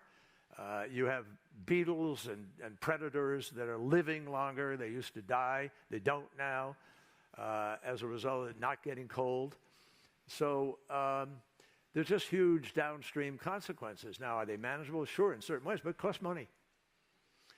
And as I said, the size of this market, you're looking at a 4.5 to 5 billion person market, user market today. But we're 8 billion people on the planet. So you got a whole bunch of people who aren't getting the energy they need to be able to develop. We ought to be able to do that, for God's sakes. And next steps, you got to figure out how you're going to manage 10 billion people, which is what our kids are looking at in terms of the population of the planet. Well, and in that context, as you noted, the various dire, benchmarks around global warming, that we stepped down after the Paris Accords from 4 degrees centigrade. But even at 1.5 degrees centigrade, we're already seeing. We're not at 1.5. We're at 1.1, but maybe 1.2. I've seen latest science where a couple of people are suggesting we may be blown by it. Not sure, but I still believe, based on the IEA figures and modeling that I've seen, if we do things. But folks, we got to behave like we're in an existential moment. We can't sit around. Well, that's what I wanted. Do you think that are we at a point where we should be talking about adaptation rather than mitigation? No, we're talking about both. Given what we're already seeing occurring. We have to talk about both. That's where we've put ourselves. If you don't mitigate enough, there's no way to adapt to what will come. Every tenth of a decimal point upwards from 1.1 is trillions of dollars, folks. And massive changes, none of which, we can't predict them all. But there's an element of human common sense here that has to somehow come into play. And by the way, we need business people to step up and start to say that and demand that. Because if you don't demand it and you employ people like crazy and you continue the old practices, we're not going to get there. And you're going to suffer for it. But we can do this. I'm seeing, I go out to California or various places, I see technologies that blow my mind. Really exciting stuff that's happening. And if we can bring it to scale, if we can create the incentives, get it out there, the IRA does create some of those incentives. It was geared to be a $369 billion program, correct? It's probably at $1 trillion right now. Why? Because there's no ceiling on it. It's a tax credit. And if you come to the table with a credible plan and can qualify for the tax credit, you get it. That's the promise of the government. So we have the tools to be able to do these kinds of things. We really do. And we're just not choosing to employ them. One last example. Deploying solar. The Germans and we created the solar marketplace 20, 30 years ago. Germany really deserves a lot of credit for it because they hung in there after we'd sort of moved away. And solar panels were dumped into the marketplace, and now China's the single biggest maker and deployer of solar panels and of wind turbines. We need more people doing that around the world. Now, in World War II, when we had to win a war, we marshaled our forces and we won a war. There's a book by... Is the COP structure the right structure for winning the war we're in right now? No, it's never. That's not what does it. You can't... I mean, I honor the COP structure. It is a great multilateral grassroots happening. It's a strange animal. And it may be the best you can get on a multilateral basis, but you don't have 190 nations come to the table to win a war. And that's not what Stalin and Roosevelt and Churchill do we need a did. new organization? Do we need a new Marshall Plan? I think we just need people to sit down and come together and make the decisions. To give you an example, at the end of World War II, there's a book, I was about to say it, I think it's Paul Kennedy at Yale, called The Engineers of Victory. And he writes about this mid-level decision-making that got made because people were empowered and they could go out and make things happen. And they did. And at the end of the war, one B-24 bomber was being turned out at the Lincoln plant, I think in Liberty plant in Michigan. It had been turned into an aircraft manufacturing plant, and it was turning out one B-24 every hour on the hour.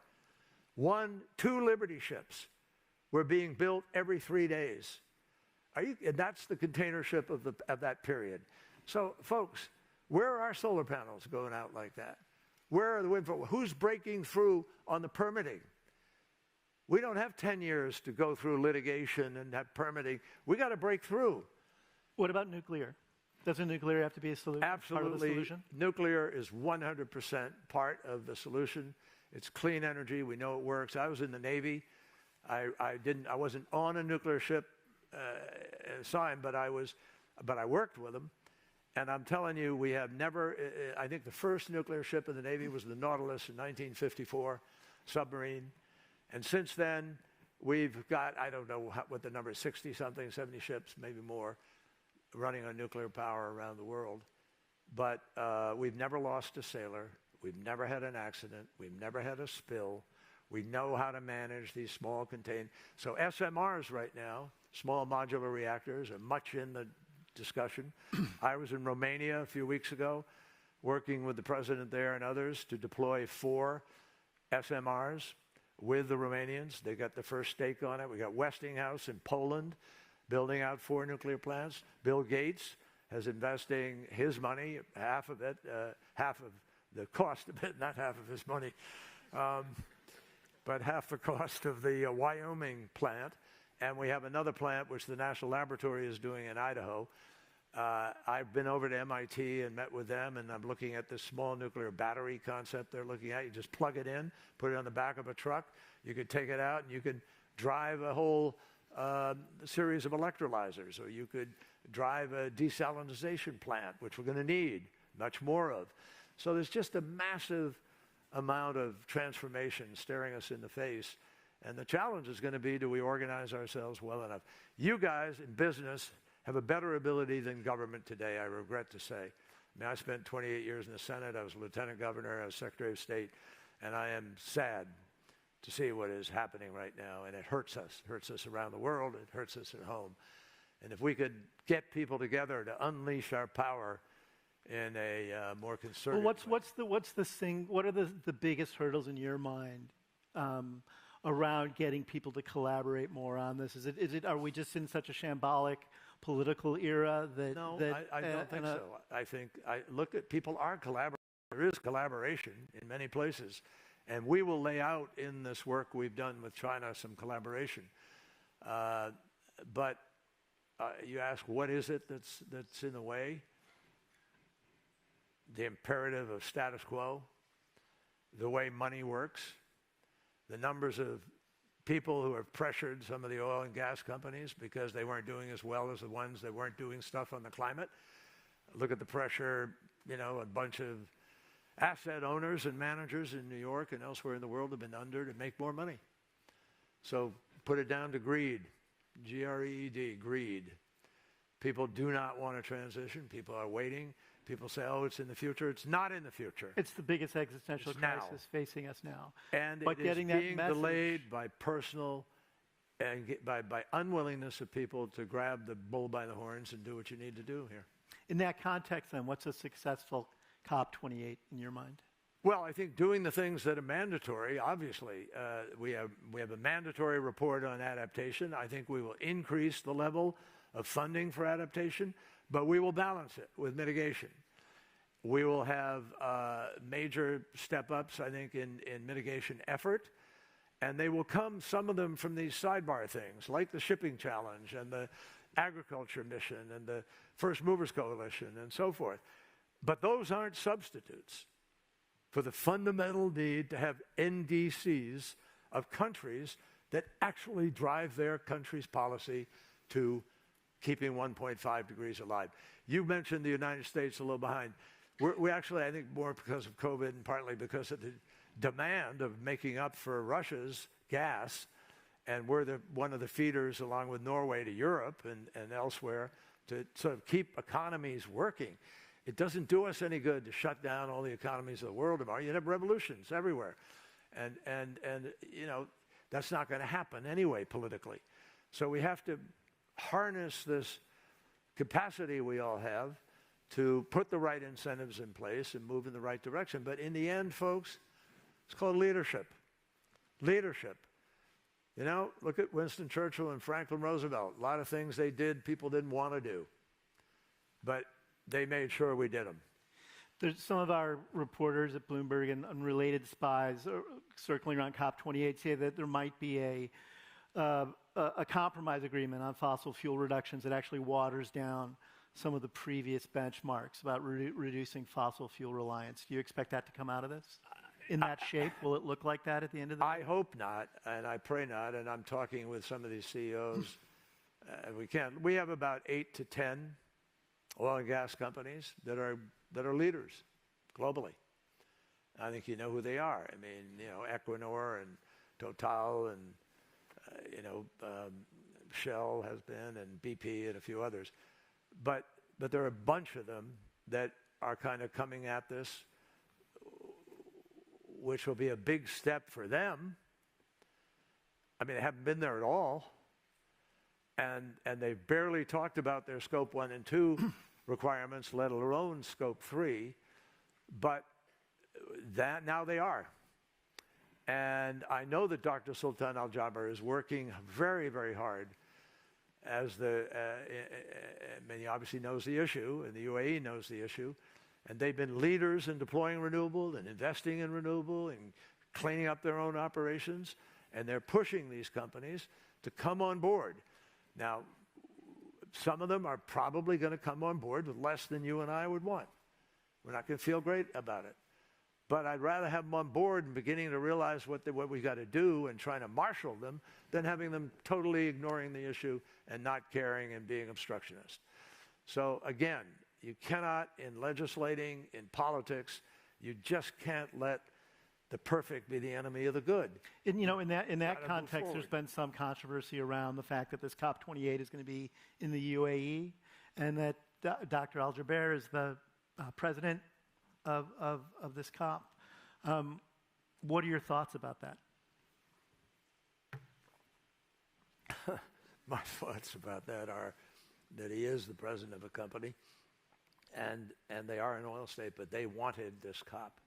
They asked for it. They sought this leadership position. And they were the first country to join me in 2021 when I took this job in holding the first ever climate forum in UAE with 11 oil and gas producing companies from the region there, all pledging to be serious about the climate effort. I know from the work he's done in this last year, he's been all around the world. He's trying to pull people on board. He's trying to create momentum among oil and gas companies. And I thank him for those efforts. Now, will we be successful? We just won't know till we get there as to what the level is going to be. But I think there will be an unprecedented level of at least step forward participation. And there will be a separation between them.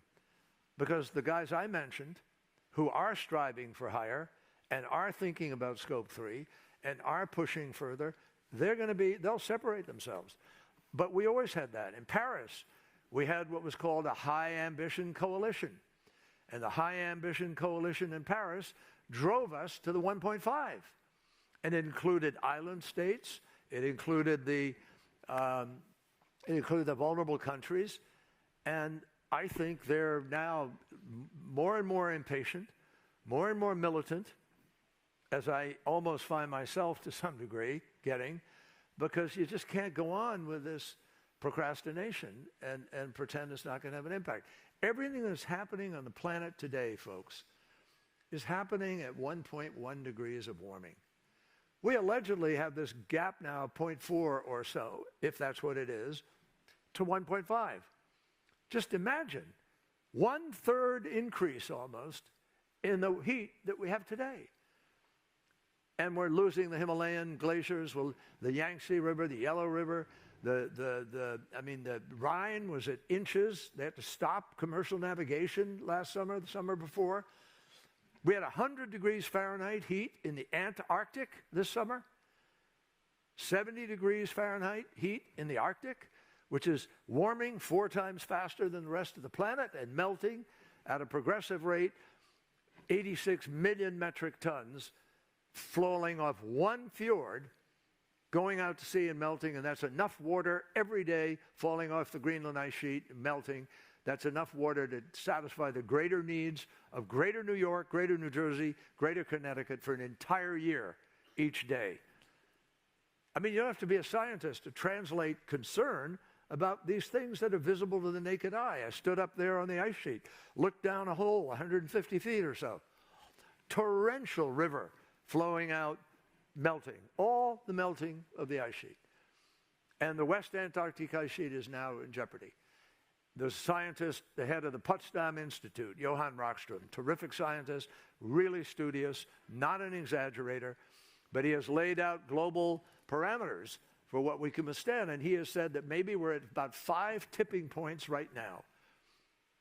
The coral reefs, the Barents Sea, the permafrost, and the big ones, the Arctic and the Antarctic. If we're at a tipping point and you go beyond it, it means that anything we do will not reverse it. You're in an age of irreversibility, and if you have irreversibility on the rise of the sea as a result of the melting of the ice sheet, you're talking about, multiples of tens of meters of sea level rise over 100 years. I mean, I'm not telling you it's happening in the next 30, but the scientists are telling us that their predictions for what would happen in 30 years are now greatly sped up, and it's happening an awful lot faster. So again, folks, this is not out of reach. Who knows whether fusion breaks through even further. A lot of investment in fusion. Fusion raised about $1.8 billion in the span of 2 weeks or something on the basis of some breakthrough information about copper conduit capacity and holding a stable amount of heat at a certain period of time. So I have to tell you, I'm encouraged. I see things, young entrepreneurs are starting these things up that are someone's going to break through. There's going to be another Jeff Bezos or Bill Gates. Somebody's going to break through. Secretary, we're at a tipping point in our time here today, too. Unfortunately, you've got somewhere else you need to be. Thank you for your public service. Thank you for your service on this issue, and we hope to have you back again. Glad to be with you. Good to see you. Thank you.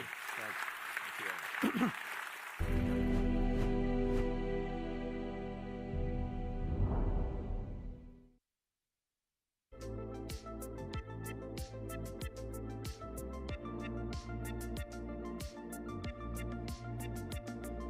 Please welcome to the stage Editorial Director of Bloomberg New Economy, Eric Schatzker.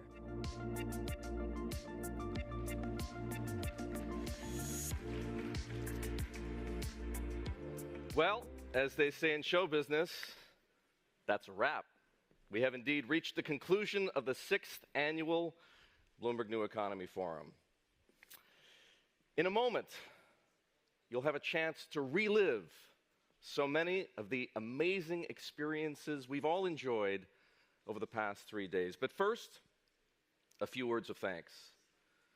Thank you to our sponsors, our partners. Without your support, without your input, nothing we do at Bloomberg New Economy, and especially this forum, would be possible. Thank you to Vice President Han. Thank you to Secretary Kerry. Thank you to all of our speakers, many of whom traveled thousands of miles to be here in Singapore, to be on stage, to be in our breakout sessions. Thank you to you, our delegates, for your attention, for your participation, for your feedback, and for being part of our community. And finally, as I'm sure you can imagine, it takes many months of work and dedication by dozens of people to bring the New Economy Forum to life. Many of those people are here in this room. Many more are backstage and behind the scenes. Please join me in a round of applause for my colleagues.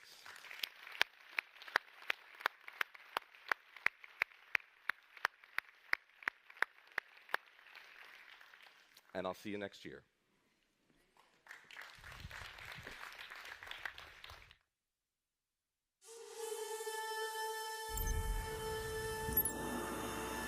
There's still time to re-engage, to rebuild trust. Welcome to the 6th annual Bloomberg New Economy Forum.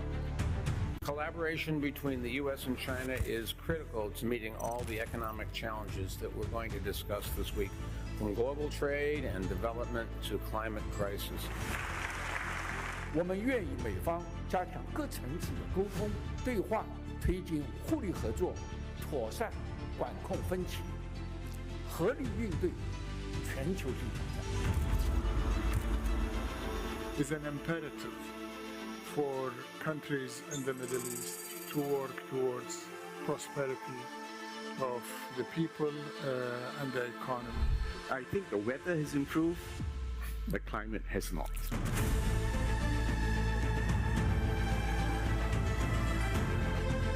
I assure you, as we look at the future of the Middle East, the United States will play a material role. It's not a world of stark deglobalization, but pressures for fragmentation. The key ingredient is, it's not just can you manufacture, it's do you have the logistics to match the manufacturing. And that's what China's built over decades. Young people need hope. They need hope. They need to trust their institutions. They need to believe that the good decisions from which they will benefit and prosper are coming up.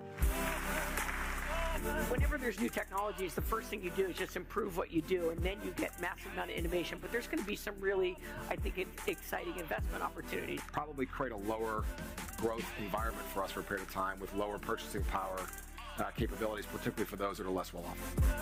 The decarbonization steps are all the same for all markets, but depending on the local situation, they vary in intensity and speed. This forum is not a spectator sport. We're glad to be interactive and to encourage everyone to discuss possible areas of collaboration during the breakout sessions and in the one-on-one meetings. This is a very deep contradiction between the two countries, and you need a meeting to head in the right direction. Agreement is going to benefit not just a very few large businesses, primarily multinational ones, but will get into medium-sized and small businesses, will benefit consumers and workers. Actually, the world today is talking about this as if it's infinite in its capability, yet we actually have a limited amount of computing power. Regretfully, the peace dividend is clearly at the end of the road. Organizations are interested in opening the skies above us through this electric vehicle. People think that we are talking about producers, but in effect, what we need to do is to make sure we continue to have operational stability. This evening, we're celebrating the catalysts, people whose ideas and innovations have a genuine shot at changing the world. This time, the competition is hydrogen, battery, EVs. This is global trading goods.